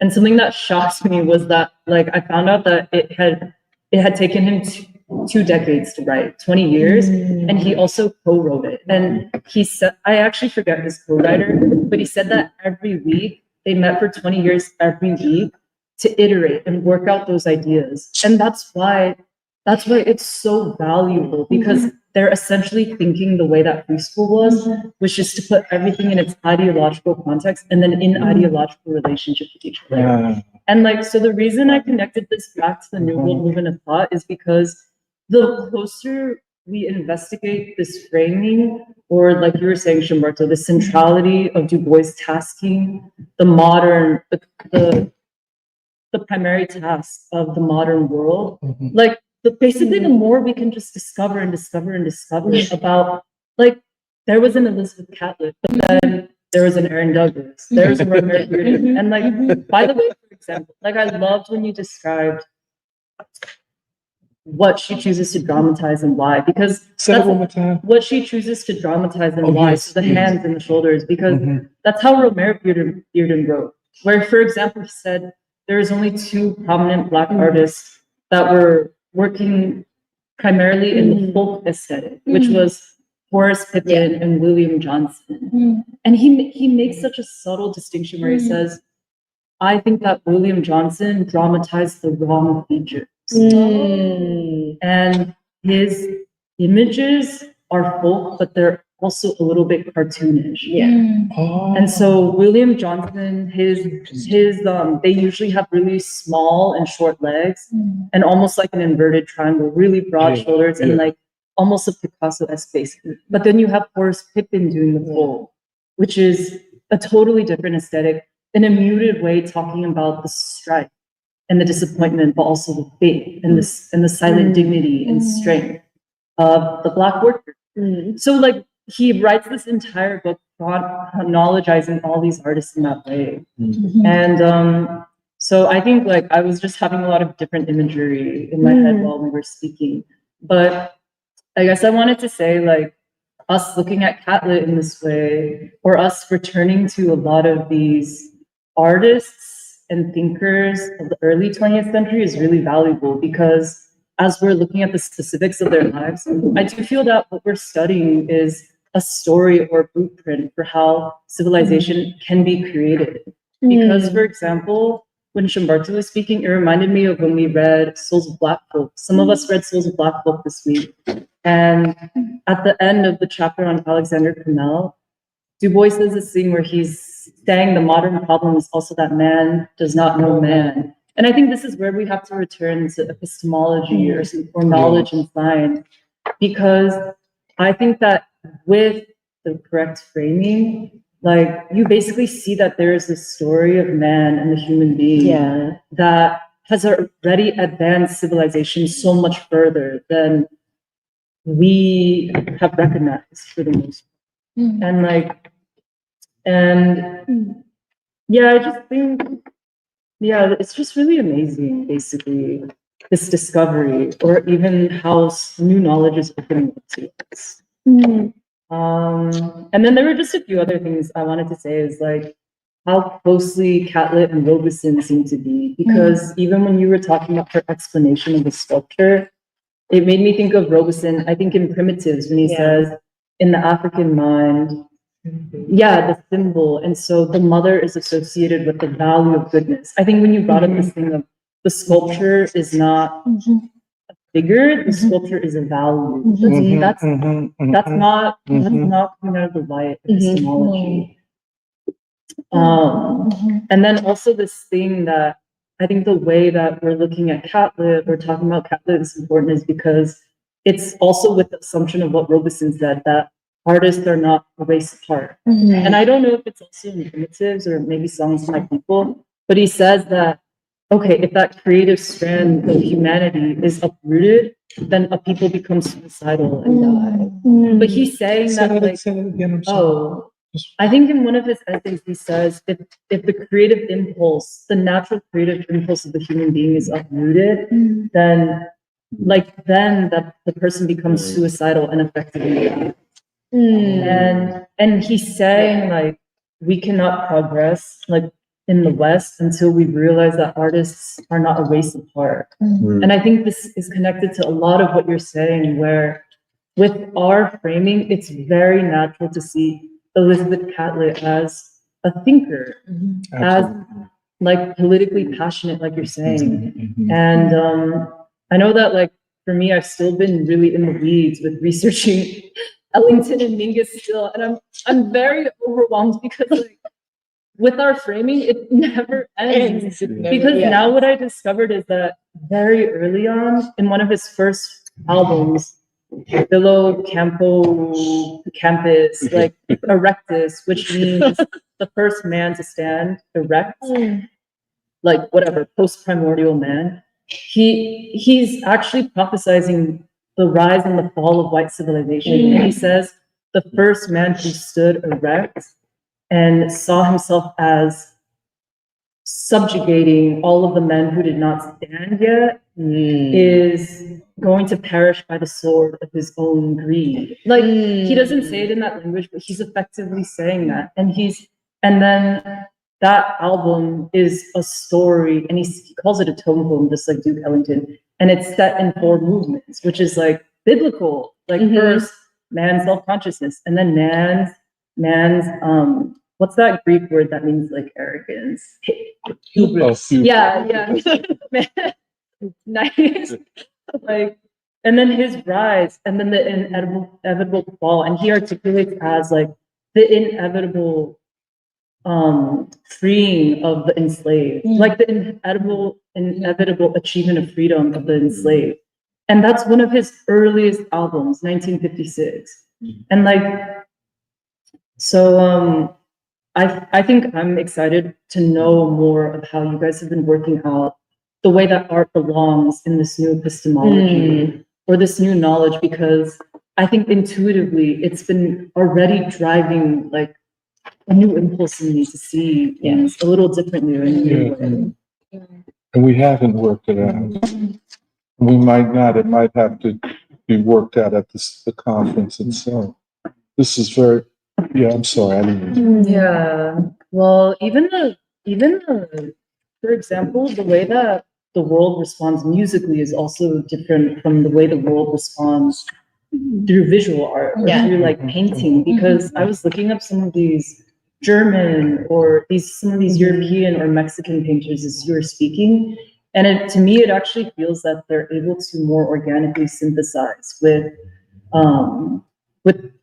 like, let's say, the painting of Catlett or Black artists in a way that I'm trying to understand. But really, it's just for me to say that we're looking at different languages and different evidence of how the world has already been moving toward the fulfillment of a non-white modernity. And art seems to have such a special place in a way that I'm still trying to understand. And I think it has to do with the way that it can immediately bypass what Sun Ra would call like earthly things. Yes. The color line, poverty, like social, a codified social system, aristocracy, feudalism. And yeah. It's important. I mean, Shantanu.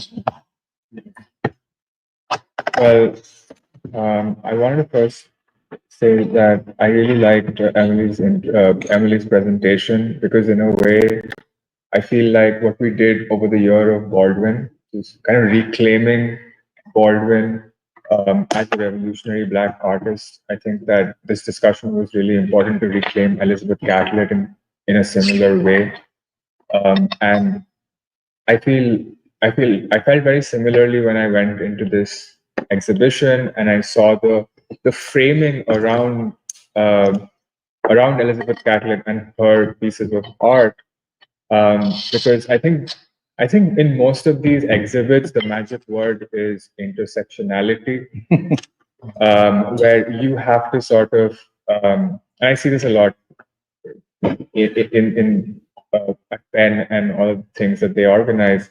Intersectionality is something that it's a word which I don't really know what it means by definition, but it's meant to say that you have to consider like every small identities of the work of art or the artist that you are looking at. If they're Black, if they're queer, if they're feminist, all of these different identities and ideological positions have to be considered as separate things which you are bringing together as part of a whole.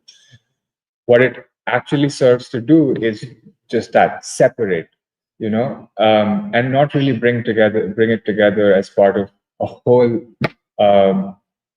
struggle towards, Black freedom is what Elizabeth Catlett was really interested in. And it never gets there. It never gets there. You're stuck somewhere. And I feel like looking at all of her art, I don't really understand a lot of art. But whenever it is about people, it sort of automatically hits you somewhere. When it is about a mother, or it is about just a woman who's resting, I think one of my favorite sculptures as part of the exhibit was this thing that was titled "Tired." And it was just this woman who was sitting with her legs spread out, and she was just tired, not defeated. I think that is what I got from looking at her face, looking at her posture, looking at how her spine isn't bent, but it's straight. She's tired, but she still has a lot left to give. And I feel like in the framing of the entire exhibit, where they probably effed up is including that 1977 documentary, which was made by her son. Yeah. And it was made in Mexico, and what was missing in the entirety of the documentary was her own words that we heard in that documentary. And she starts that documentary by speaking in Spanish. Like the entire time she's speaking in Spanish, and there were subtitles. And she starts by saying that I like sculpture because I like working with my hands, and it makes me feel closer to people who work with their hands. Yeah. And she's here making a sculpture. She's making a sculpture, and she's saying this. Everybody works with their hands, and that's why I also like working with my hands. That's why she sort of shifted more towards the end of her life to doing more sculptures. And I think that throughout the entire documentary, there's not a lot that she says. It's mostly a representation about her artistic work and the way that she does sculpture. But everything that she said, every line she spoke, was a deeply ideological point. She talks about the people and how they should be represented in art, because art, at the end of the day, is for the people. She talks about love and how she wouldn't be able to create art like she does if she didn't have love for the people. And the most relevant, I don't remember everything that she said, but I think the most relevant thing to me that she said as part of that documentary was that she believed that she was in Mexico and she was with the Mexican people who she considered her people. Yeah. And she said that her role as an artist is to lead the Mexican people towards the path to blackness. Yeah. She said it in Spanish. Yeah, in Spanish. Which is, Yeah. Well, I think that is extremely relevant, because here we are talking about the universal, the modern, the universal, and this artist says that the path is through blackness. She recognized something. She recognized something in Black people, in her own people, and I was really touched by how Emily was talking about all the stories that she heard from her grandmother, and that shaped her consciousness. She was there in the world movement of thought, whether she knew it or not, in a way. I mean, I was listening to one of an interview of Elizabeth Catlett last night. Liz and I were watching it, and there she says the thing that you read out from her documentary, that Dr. Du Bois told me that if you take one step backwards, there's you'll never stop running away. And she was saying this in the context of her art, like what she had decided to do with her life.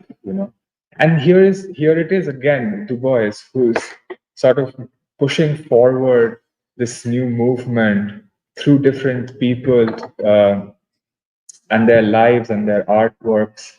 And Elizabeth Catlett went to Howard University, and I was like, Howard University, where have I heard that in the context of Du Bois? And I was like, oh, he delivered his series of education of Black people lectures at Howard Fisk and Hampton. So he was there around the same time that Elizabeth Catlett was at Howard. And so, yeah, they met, they interacted, and that contact sows a certain seed for the forward movement of art and humanity. And I have been thinking about Elizabeth Catlett a lot, and and it also makes me think a lot about Baldwin, because Baldwin's two of my favorite pieces, I say this a lot, but two of my favorite pieces of Baldwin is The Artist's Struggle for Integrity and A Creative Process, where he sort of goes into what he thinks is the ideal of an artist. And in The Artist's Struggle for Integrity, I think he says that there comes a time in an artist's life where you can't keep to yourself, or something of that nature. You can't just stay in your perfect little bubble and think about the world in terms of your art, and you don't really think, oh, my art is art. That's all there is to it. And But no, art has meaning, art has a certain motivation, art has a certain ideology, and you have to accept that. And once you accept it, comes the time to pay the price. And this thing that Emily said, that a debt that I haven't paid, that Elizabeth Catlett was talking about, reminded me a lot about Baldwin and the price of the ticket. And this language that he employs all the time in talking about a debt, a price, what you have to do in order to get somewhere in terms of freedom for your entire people. And I just wanted to read out the last sentence actually of the creative process. And Blaze and I really like this line, because every time we think about it, and every time we think about it in terms of a new person in this world movement, it reveals something more to us. And so he says that we are the strongest nation in the Western world, but this is not for the reasons that we think. It is because we have an opportunity that no other nation has of moving beyond the old world concepts of race and class and caste, and create finally what we must have had in mind when we first began speaking of the new world. But the price for this is a long look backward whence we came, and an unflinching assessment of the record. For an artist, the record of that journey is most clearly revealed in the personalities of the people the journey produced.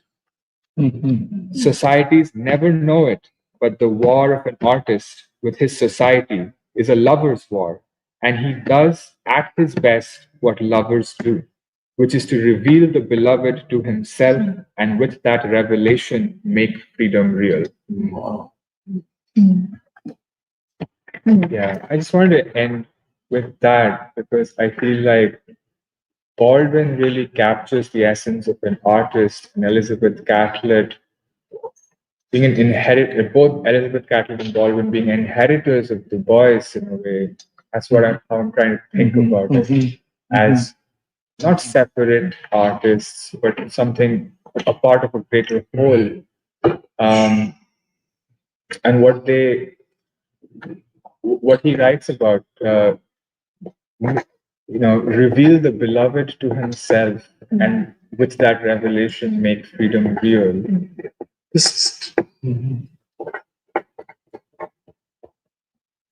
Yeah, opening yourself up really to the possibilities of love for the people.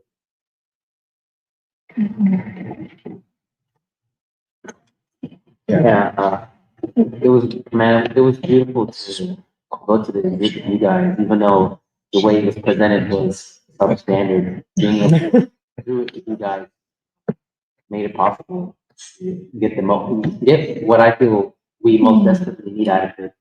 And I view Elizabeth Catlett and all great artists of that time period as indispensable for the overcoming a world contending with white supremacy, overcoming it in the Black American experience, and I would even say similar but not identical in Mexico. It's not simply just throwing out white people like them into colonial struggle, but making sense of what white supremacy has done to us and how we're going to move forward.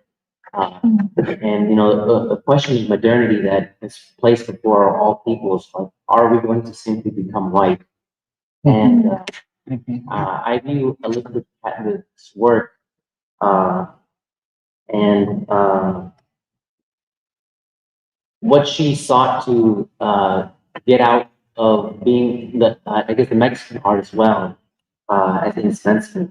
I take her work as well as, for example, the muralist movement as an assertion that art comes from the people. Like the beauty of this world is the people, and you as the creator and maker of civilization are the subject of my work, and thus this work belongs to the people. And so whether it's murals in the public sphere or prints or sculpture in the public, this work must be a part of the people's life as both not just an education of the people. I mean, Mexico, for example, after Mexican Revolution, I believe over 50% of the population couldn't even speak Spanish, which is to say they couldn't read or write either. And we learn about this great movement to educate the people in America from Reconstruction onwards, where every man, woman, and child of every age is seeking truth for freedom. And so you, who is so beautiful and holds the key to the future, must be a part of creating this new world.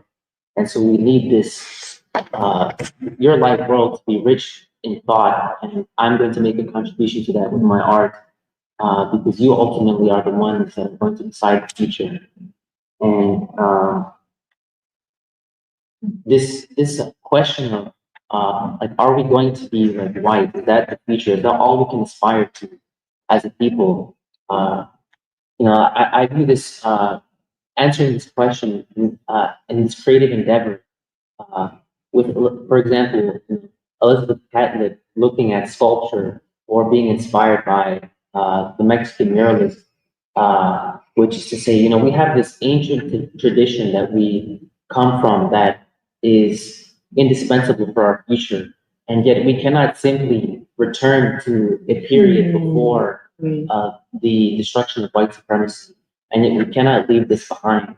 And so we need to be able to move this tradition forward. And at least, from what I know about both Mexican muralism and African sculpture, at least, Mexican muralism, they didn't have very widely this written system of language. You had, great architectural projects, but you had murals even back then, all adorning the city-states. And to my understanding, I don't believe that Africa was widely using written language either. I think it was like music, song, dance, and sculpture, which was a way of producing and reproducing civilization. And this creative process with that ancient tradition and then something modern, both the techniques, for example, I know Mexican muralists studied greatly the frescoes of the cathedrals in Europe, as well as many other Black artists did. And then I understand that, as Elizabeth Catlett sought to drink from the fountain of knowledge as well, was involved in learning some of the European traditional technique. But it was not simply the technique that was necessary in order to find this new language to express this future that we needed the people to imagine.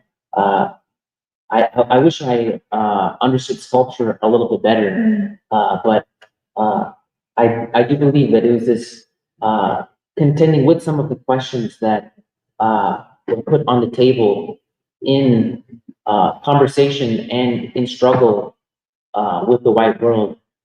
For example, it really struck out to me, and I wish I could understand more the way she talked about motherhood. She said, I'm quoting, she said, "Motherhood was my most creative endeavor yet," which is nothing the likes of minimizing a woman to only be in the home.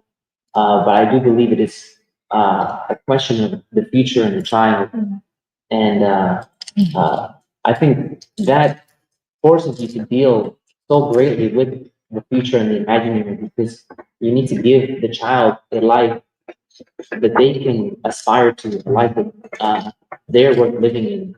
And I even think a lot about, like, how is it that the people of Gaza are able to still, like, have families and don't have a clear outlet for the future? And you don't even know if you're going to necessarily eat. So, and yet people still, they're not able to destroy that love and that belief in the future that makes it possible for there to be a family and a child.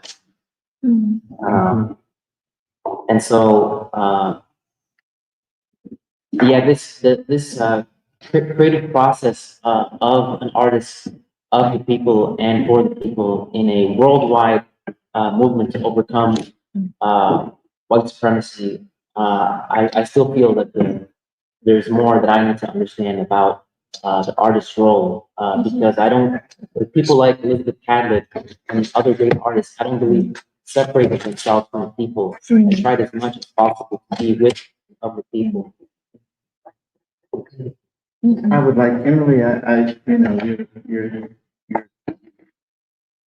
modernity and other things that have been said about this impact of art is very interesting. And I'd just like to add that there may have been a precedent in Mexico itself in the 16th century. Is everyone familiar with the paintings called Las Castas? La Castas? Well, Casta is the Spanish word for cast. And what La Castas are a series of mural paintings done by, I think his name is Antonio Sanchez Galca. And what they depict are all of the different, it's almost anthropological study. They depict all of the different combinations of matings and the names for the offspring. So a Spanish man, Native American woman, Native American man, African, et cetera, et cetera. They're actually terms for the people. And this is this huge thing. You can look it up. Las Castas. What some people have said is that these paintings, of course, wound up just going back to Spain. I saw them here in Philadelphia. But some have argued that what the artists are doing there, and the artist himself was a quote mixed ancestry, is saying, this is Mexico. We are not Europe. We are not Europe. We are not Spain. Some have argued this, have said this. Now, I don't know how far I want to take that, but most certainly one could reach back and use that as inspiration, because irrespective of what you say, there is a consciousness there. And I was just talking about the paintings called Las Castas in Mexico. You're familiar with those? No. This is a series of paintings or murals that depict in 1600s in Mexico all of the different combinations, the names of all of the different types of intermarriages and their offspring, and what those offspring are called. So African, Indian, Zambo, white, black, mulatto, etc. And the artist who does this himself, his name is also mixed ancestry. So what I was saying is that the issue of talking about modernity in the New World, these paintings got sent back to Spain. And some people have said, in fact, the original was right here in Philadelphia Art Museum, not that long, years ago, about 20 years ago. But some people have said that what's being said here is that they are telling Spain, we are not you. We are all these new people, these new combinations. They're saying it then. So now these things get forgotten. There is, of course, a kind of caste system, color caste system. The white Spaniard is still at the top. Nevertheless, there's this bulk of the Mexican people that are reflected in these mixing, whether remembered or not, an important thing. Whether used ideologically or not.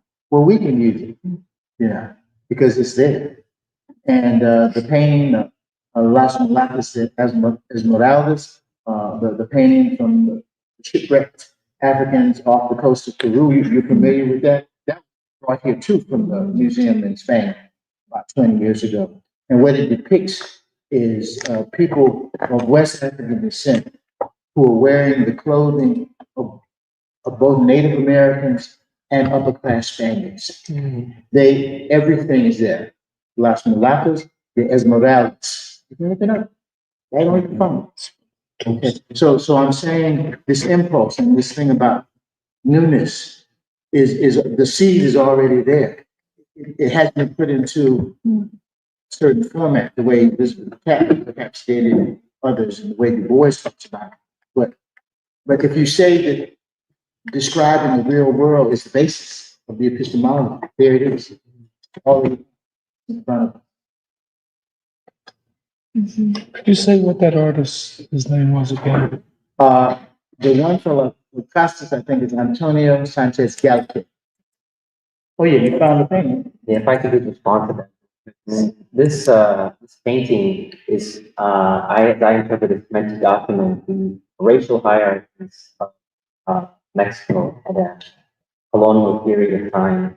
I think it's a way of drawing the color line in ways that weren't exactly drawn in the United States. Where here you have what you're black, one drop rule, you're inferior people. Here, there's different gradations of whiteness that you can aspire to. I wouldn't put this in the revolutionary tradition. Well, I'm not saying, that's not what I'm saying. No, what I'm saying is that it also depicts factually that these combinations of people exist. And it gives them names. They are not nameless, these categories of people, unlike here where there are two categories of work.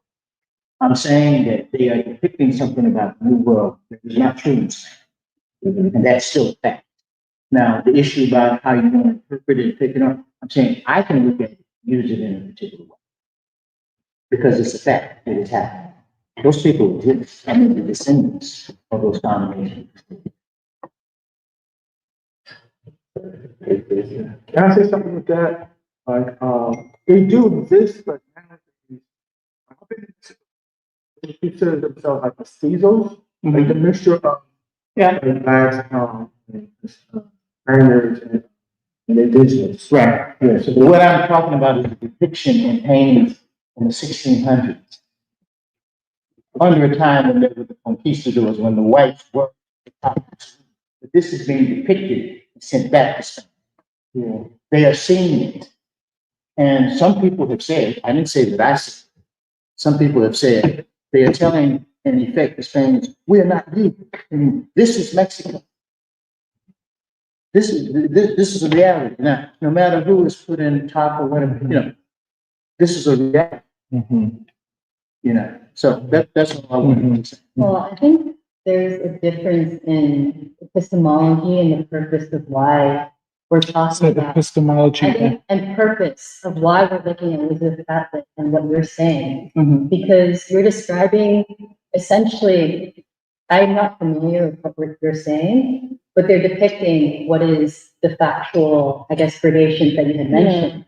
But why we're talking about Elizabeth Catlett is because we're talking about a struggle of a people, not just fact of their lives, but a struggle of people for freedom. And I'm not. There's no incongruity between what you said and what I'm just pointing out something. No, the preschool exists for a reason, and then we're not talking about Elizabeth Catlett because she's this niche figure. We're talking about her because she represents something in the struggle of Afro-Americans in the world. And I'm just trying to bring it back to the conversation that we're having right here. And actually, I did want to say something, which is that I think what was very exciting about the introduction of, or the depiction of Elizabeth Catlett is what we had talked about earlier, which is that she was connected to great ideas at her time. She was connected to other artists who are also struggling for freedom. And that's very different from what currently exists in our society across the board, where art, where ideas are removed actually from the struggles of people, the freedom of people. And that is different from what you're saying. And what was very moving about the exhibit, regardless of whether there was a concrete or a cohesive narrative, is that, for example, she talks about, or she depicts a mother and a child, a Black mother and a Black child, is something that is specific, but as Emily was mentioning earlier, it says something universal about motherhood.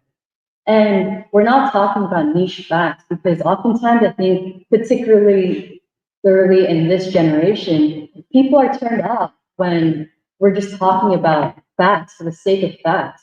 I don't think people go to museums anymore actually really to learn about the truth of the world and the struggle of the world. And I think what was very moving about Mother and Child is that she is creating this art in a time where Afro-America, you have someone like Emmett Till and Mamie Till, where mothers are losing their children. And that's what we're talking about in this conversation about Elizabeth Catlett.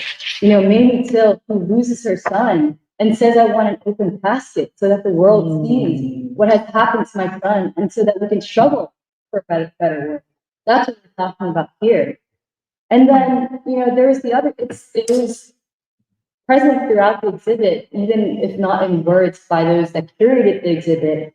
She has even, you know, target practice. You know, the face of a man, a Black man with a target on him. And what Catlett was saying, and this was after, I was looking it up, this was after the death of Fred Hampton, or the assassination of Fred Hampton in Chicago.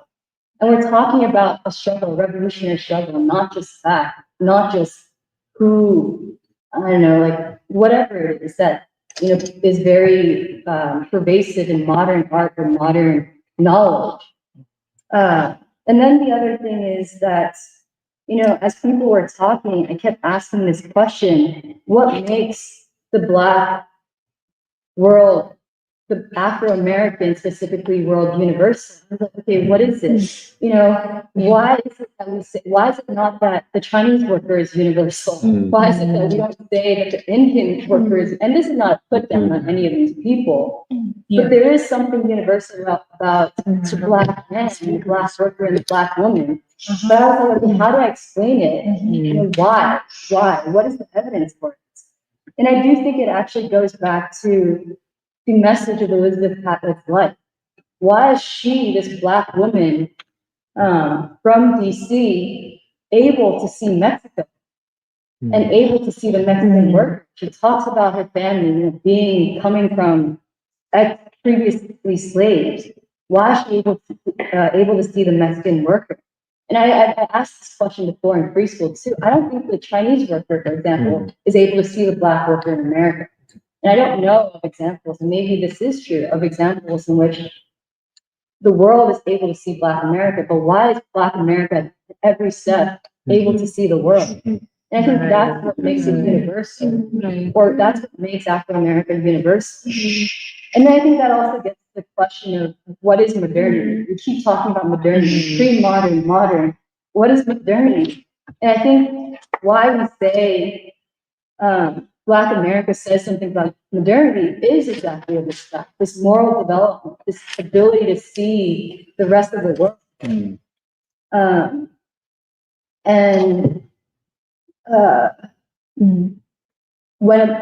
the world has not completely been able to see Afro-American, I think that's also the,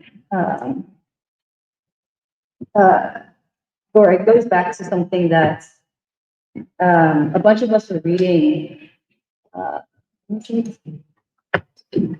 passing of the first one, the passing of the first one by Du Bois, and also of Alexander Crummell. And those are two very moving pieces that were together, you know, where he talks about the creation of life, of his first one. And then he talks about the passing of that first one. And as just a side note, he says the most tragic thing in life actually is a mother who has lost her child.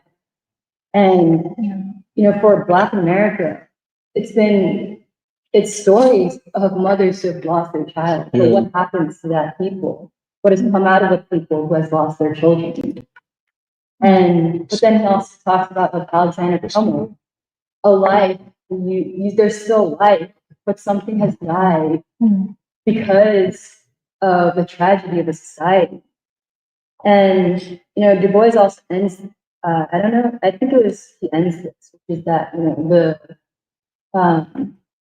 the heart, people here are going to have to remind me, which is that one of the greatest crimes is not meanness or intentional evil. One of the greatest crimes is that men do not know men. Yes. And but I guess what I'm trying to say is that we're talking about Elizabeth Catlett, and I think it's actually a really important conversation because of her life, not in knowing her in a niche way, which is the feminist of whatever, but actually what is it that's universal about her that she teaches through her new language, her art. And actually, one of my favorite pieces too was the one that Shantanu, or one of my favorites, was also the one Shantanu said, which is tired. But the reason, and for those who can see it, there's something that's so beautiful, and it is a different aesthetic, where it's a woman, she has big arms, these big arms, and these stout legs. And you can tell that she is someone who works, she isn't someone who's dainty, who's just chilling. She's someone who's like in the field working. And she's slouched over, she's taking a moment.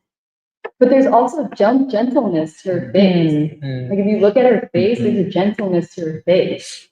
And I do think it is something that we even saw at the United House of Prayer for All People. These people from DC, and I think most of them actually seem to be very, ordinary people who, in their weeks, they're probably, in a hospital, in the cafeteria, whatever it is. And, they're these strong, sturdy people, and it's a different aesthetic. But at the United House of Prayer, dancing, and they're singing, or I don't know, they're singing. And there is such a strength and beauty, but also a tiredness, but also strength and beauty to that place. But I guess I say all this to say there's a very, I think this conversation really helps me to make sense of that trip to DC that we had taken together, and also why we're discussing this and why we in preschool.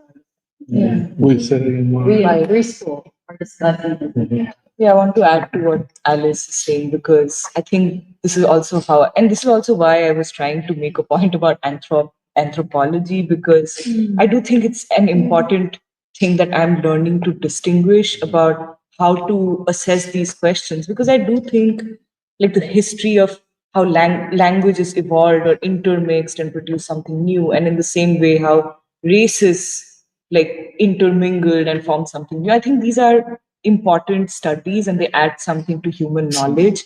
But when we talk about Du Bois's New World movement of thought, I think he makes it very clear, and it's in everything he writes, where he says that race cannot be seen as something biological or something. You cannot talk about it from the perspective of, okay, this is a race and they have a culture that is associated with the progression of that race through history. And that is where they as a people get their identity. I think when we say it's also what Alice is saying, when the world movement of thought that we are talking about is not so much about a particular race and what's inherent to the race, but it's about that moral imperative, that struggle and striving that makes you a people that have something to say to the whole world, which is exactly, I resonate very hard with that. And the only reason I feel like these distinctions even have to be made is because arguments that are related to, basically racial lineage or the biology of races often comes in the way and is like basically obstructs the vision for what we want to say about the world movement of thought. Because then, it becomes, say, uninheritable by non-Black people. How would I take up Du Bois's world movement of thought if it had to be considered from that anthropological or biological perspective? And no, all I'm trying to say is that I think there is some value in these studies, in knowing the history of a people and how they came to where they were. But for us and for what's required to go into the future, I think race completely has to be severed from that biological foundation, Exactly. and so on and so forth. Exactly. And I mean, it's completely used. It's used that way to basically prevent anything universal from coming up, which defeats everything we are saying about Catholic, for instance, right?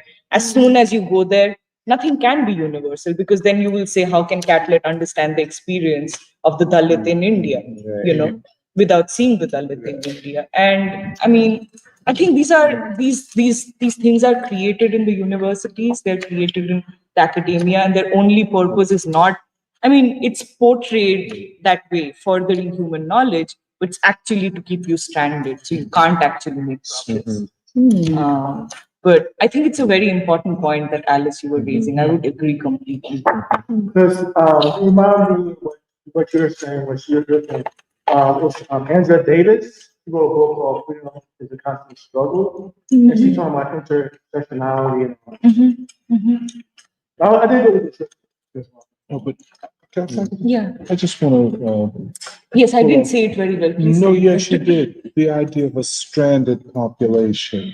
I think, Alice, it was so moving what you were saying, your point. Why is it the Black population can see the Chinese worker, and the Chinese worker cannot see the Black worker?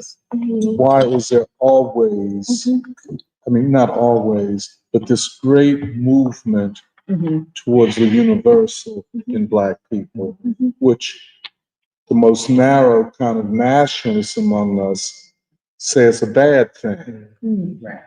But just one thing, using this concept of a stranded population to so present Black people, not in the ways that you did, Alice, but as a stranded population without any connections to anything. And we have to build connections with ourselves because the world by nature is hostile towards us. And to make of us a stranded population. And thank God we have a Catholic, and her narrative, and I agree with Shantanu, the narrative of the exhibit is different from Catlet's narrative because we sat together and looked at the documentary. And what she was saying was not what the exhibit curators were saying. And she was seeking to see in the concrete universal. The concrete ascends to the concrete universal. And perhaps no other people have achieved this, certainly in modernity, but maybe before it. To go from their concrete situation to the concrete universal, that concrete that is the general human. This is, we'll have to talk, there's more that we'll have to talk about, of course, how this very insight clashes with a lot of what goes for radicalism among young white folk and some young Black people. But we'll talk about it. From the concrete to the concrete universal. And that's the work of the agent of history, the agent of art, the agent of knowledge. And that's why the New World Movement of Thought, Du Bois, all of the aspects of it, through Catlett and, Ellington, etc., are so decisive for human progress. I think Baldwin is right. I think he has a point. He says, it is through me that you must go. And it's not just white America. I think Alice suggests it is the Chinese working. And I think can't wait for Kathy to get back and hear her insights about what's going on in China. You know? I have a question. This is what you say. What about like international solidarity? Like for instance, who was Palestinian and some. I used to. I do want to see that did it, but I'm going towards some Palestinians do. That's already. How do you, so is there a difference between international solidarity and intersectionality? Are they part of the same? Oh. Well, I guess, you know, international solidarity is part of all of this. But then, you know, and actually I'm following on Alice, I have to say.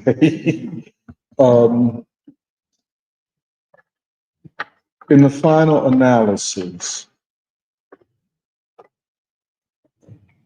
at the level of consciousness that the Palestinians, the Chinese, the Mexicans must go is towards this concrete, which is also the universal. And the way you put it, the way you talked about her, Catlett's sculpting the child, the mother child, which is very ancient. I guess it goes back as far as the first sculpting that was ever done. But the way you put Mamie Till Mobley in there to then make it concrete and living, but also universal. Mamie Till Mobley speaks to the Palestine generation, a genocide, perhaps more strongly than the images coming out of Palestine do. It is one of the great, I guess you could say, paradoxes of modernity, or this stage of modernity. And we don't know the answer. How did this come about? I mean, we feel it. We feel that we are on the cusp of understanding something in a new way. And I think we are, but we don't know quite how it happened. Not how we came to understand, but how it happened actually.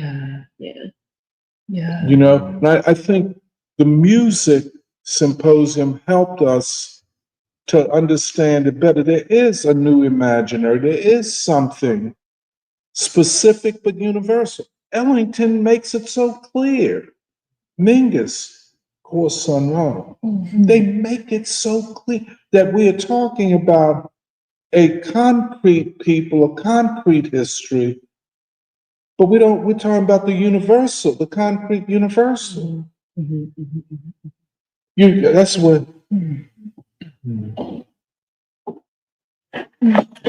Yeah, this is something I'm really interested in philosophically because like, and I hate to just bring it to the me, but yeah, like to me it was a big ideological philosophical question where when I would go back to China or when I went to India, for example, I could only see the society better and the people within it, including China, and I'm Chinese by blood, but I don't think I could actually appreciate or understand the real people who are walking past me or their position in society or their probably what they like to eat and what kind of people they like to hang out with and what kind of children maybe they're raising until you actually understand, for example, America. And in particular, when you can basically see through Du Bois and do that type of sociology or framework, when you can start seeing even the dynamics in America, not just the violence, but also the other side, the humor, the funniness. Oh, like she's a sexy lady, like she's trying to be sexy. That guy's trying to be cool. That guy, until you can start seeing that, can you actually see even basically the potentiality of the society and the people within the society, whether it's China or India. Like yeah, it was crazy to me that when I really thought that I would understand India through China. I was like, oh, it makes so much sense. Like I like visit China all the time, all that stuff. But actually I kept making references to basically Americans where I was like, there was this driver who was driving us to this, like, to where Buddha found enlightenment. It was like only supposed to be like an hour drive. And this guy, he was just so slow, like this local Bahari guy, Northern Indian guy. Bahari's known as the poor state. He's kind of just like a chill middle-aged guy. And I was like, the only way I knew how to understand him was basically, I was like, I know exactly what kind of black man you would be in America. He's kind of like that guy who likes to get a beer with his friends, and I know what kind of music he likes to listen to. I kind of know what kind of woman he like would be into. And he was just chill, and he was like taking his time because he was like, "There's no need to rush. Like, why would I rush? Like, we're going with the flow." Like, and it's very, to me, it is a philosophical and ideological question. It's not a personal question, but to me, I do think it's an ideological question. Why is it that, especially in darker humanity, you can almost understand the people and even the society better when you can even understand, in particular, Black folk in America. And then even myself, like, I feel like I can understand myself better through basically Du Bois or through Baldwin or even Elizabeth Catlett. I actually found so much peace. This is more personal, but I found a lot of peace through Elizabeth Catlett because there's something about her divorce with Charles White that gave me a lot of peace. Where like, because I really love Charles White as an artist. And there's something about like, they came to Mexico together because Charles White originally got a grant. Like, they got a grant. They were both really excited to learn from Mexican muralists. They were really interested in muralism, even back in America. And then the biography was like, it was just a line. They're like, but then they went back to America real quick because they had to get a divorce. And then she came back. and basically Elizabeth Catlett, the way she talks about it, she was just like, Charles and I were so close ideologically and in our mission. But like the problem was that we were both just really into revolutionary art, and we both would work so hard every day. But Charles would still expect me to have dinner ready for him at night, and I didn't have time for that because I was making art too. And then they divorced because it just didn't work out in practice. And even after the divorce, they were very in sync artistically. And for some reason, it gave me a lot of peace. Where I was like, I've been so used to growing up feeling like I have to be a certain kind of woman. Like, I do think it's a certain white standard, and maybe it's an Asian feudal standard of like, my role is to like take care of myself and also take care of my man. And that's just not, if I'm going to be revolutionary, like I can't make those promises. Like I just can't in terms of time and everything. And it gave me a lot of peace that you can really respect. That Elizabeth Catlett was like, I respect Charles, but we just didn't work out in practice. And she was like, I have something, both of us had something we were both committed to, and it just didn't let our marriage work, and no big deal. It's okay. It happens. And for some reason, it just gave me a lot of peace where like, I would never be able to find that blueprint for me as a woman being a revolutionary in Chinese society, anything in China. It only comes from a certain story of Black America where Du Bois even has this essay, The Damnation Woman, where he was like, there's no contradiction between being a mother and being a worker, because Black women have been that since slavery. The best mothers and also the workers. And yeah, it's interesting. Like I do think there's something about that there's something you can see the world if you can see Black America. See, that's that concrete universal. But we'll have to work it out in the knowledge conference. But then, I think because our unexpected visit to the United House of Prayer, and just people that didn't go, we went there because Emily looked it up. I think Magna had gone there. And she thought it was a Pentecostal restaurant. She liked the name Faith Paradise. Saints Paradise. Saints of Paradise. And I said, no, this is the United House of Prayer for all people.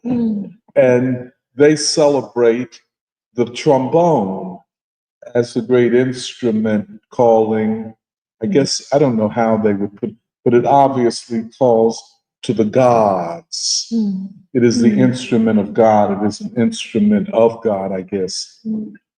And so that, the food is kind of inexpensive. You're from what you and this is the national headquarters. I have a kind of a special relationship because Daddy Grace is from the same island in the Cape Verde Islands that my father is from. But so then we thought we were just going to look at the major sanctuary, but they start church after 12. They had these two trombone orchestras on each side, and they would play separately. And it was, I don't even think, like in most churches, you have a choir. I don't know that they have a choir. They have the trombone. And the trombone orchestras evoke something that would be difficult to get if you had a choir. And they play in a way that many jazz and R&B musicians should emulate. It's something deep within, and as they keep playing, you could see them trying to inspire that internal, to bring forward something inside each musician as the collective. But I just wanted to say that took me back, and I guess all of us, back to the question of Black gods of the metropolis. The book. And the more I think about it, I think one, this is an epistemological question. But, we always say that the most segregated time in the United States is on Sunday. And maybe it is. And maybe it has to be. Because the people are praying to different gods. The gods of white people are not the gods of Black people. I don't care how much you say, well, they have a white Jesus, or they have this, that, and that. But there is something deeper than only that. And it's all over the music. It's in Ellington, it's in Sunrise, all over the great music. It's in Aretha Franklin. How does a person sing like that? They are evoking a God that is not the God of their oppressor. We could argue and go back and forth about what you mean by God. Then we go to Mas Miriam, and they make it explicit. God is Black. It's a black gods. And what does this mean civilizationally? There are two civilizations here. There is the white civilization, which has its gods, which are dying. I don't know what existential philosopher said that God is dead. I guess he is for y'all. But not in the United House of Prayer for All People, not in Mas Miriam. And why do these Black gods continue to exist? And why are Black people continually searching for Black gods? We went from Christianity to Islam because it's a search for the Black gods. United House of Prayer, the Black gods. This is hugely important. And I think from this point of view, we can explain much of the behavior of Black people. Like Mamie Till Mobley. She had to call upon a God that was not white to do what she did. Or the fact, and I think you hit on something, why are Black people always searching for God and gods of the oppressed, no matter where they are, be it in China, be it in India, be it in Africa, Mexico. This is, in a certain way, we could read Catlett, which, her saying, I think you said it, Eddie, she was helping the Mexicans to find blackness. Is that the way she put it? She was, if Mexico, we have to answer this question. Why was she in Mexico exemplifying, well, we could call it blackness or the black gods? Do we know what she meant when she said it? Huh? Do we know what she meant? Yes, but this, if I could just, this is something so deep and uninvestigated because even the best academics, black academics, have not taken black people seriously enough. And then to see everything in a disconnected way. That's what Alice said. Disconnected. Oh, she's an artist. Okay. But what does it mean if she's a black artist and a revolutionary? Does that mean she does not? If she does not have that same spiritual striving, use Du Bois? And what is the spiritual striving? And what is freedom? Is it what he said in Black Reconstruction? The coming of the Lord. I mean, what is all of this? And thus we are thrown into the imaginary and the poetic to understand the narrative and the history. Blah, blah, blah, blah, you know what I'm saying? The ordinary black person exemplifies something that very few people really understand.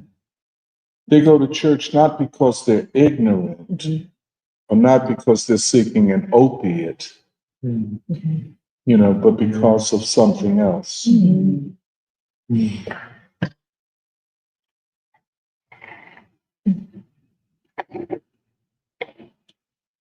It's kind of late in the day. Oh no, it's not that late.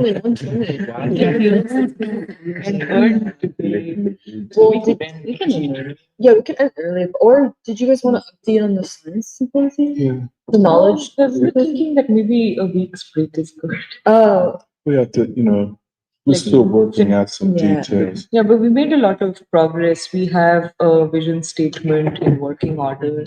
We should have it by next week. We'll have a flyer for people to. Yeah, from maybe from next week is when we really start thinking about outreach. And yeah. okay. Well, did you want to read the comment?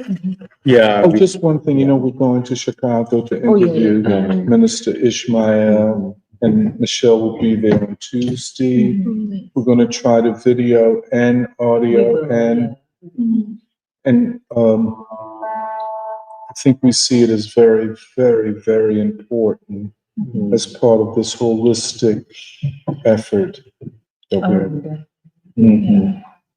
So I'm going out there tomorrow, and I'm very anxious. When I say anxious, feeling the weight of the whole thing, because he was raised in Mexico, and I'm wondering if Elizabeth Catlett knew his mother, Mother Tynetta, because and he says, and his brother Rasul says, almost like Elizabeth Catlett said that they were Mexican and black. That's what Rasul, his brother, says.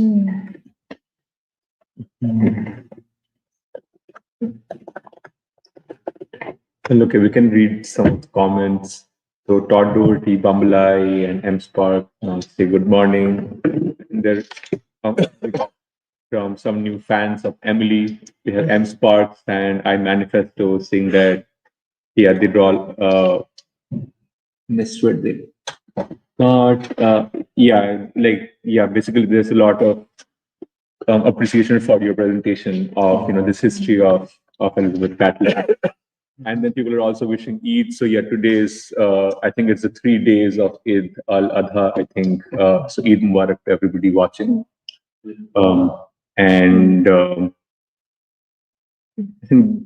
I think we have some commenters who have, their own conversation going. Yeah, some people are saying that, Emily is one of my favorites. And, and yeah, people are commenting on, I think how a lot of us look today. It's catching a lot of attention. Some shades are catching attention on the internet. So, This is not because I'm suave. Didn't have to let the words. And Reverend Miller commented, Ike Miller, that he had hoped to come and join today, but had something come up, and that he misses us and is watching the live stream online. There's a lot of comments from Bamala and M-Spot about the meaning of art. I think it was a good discussion, and that's what people are saying, that art is really it's all about expression, and people were following this conversation today. And I think that's pretty much.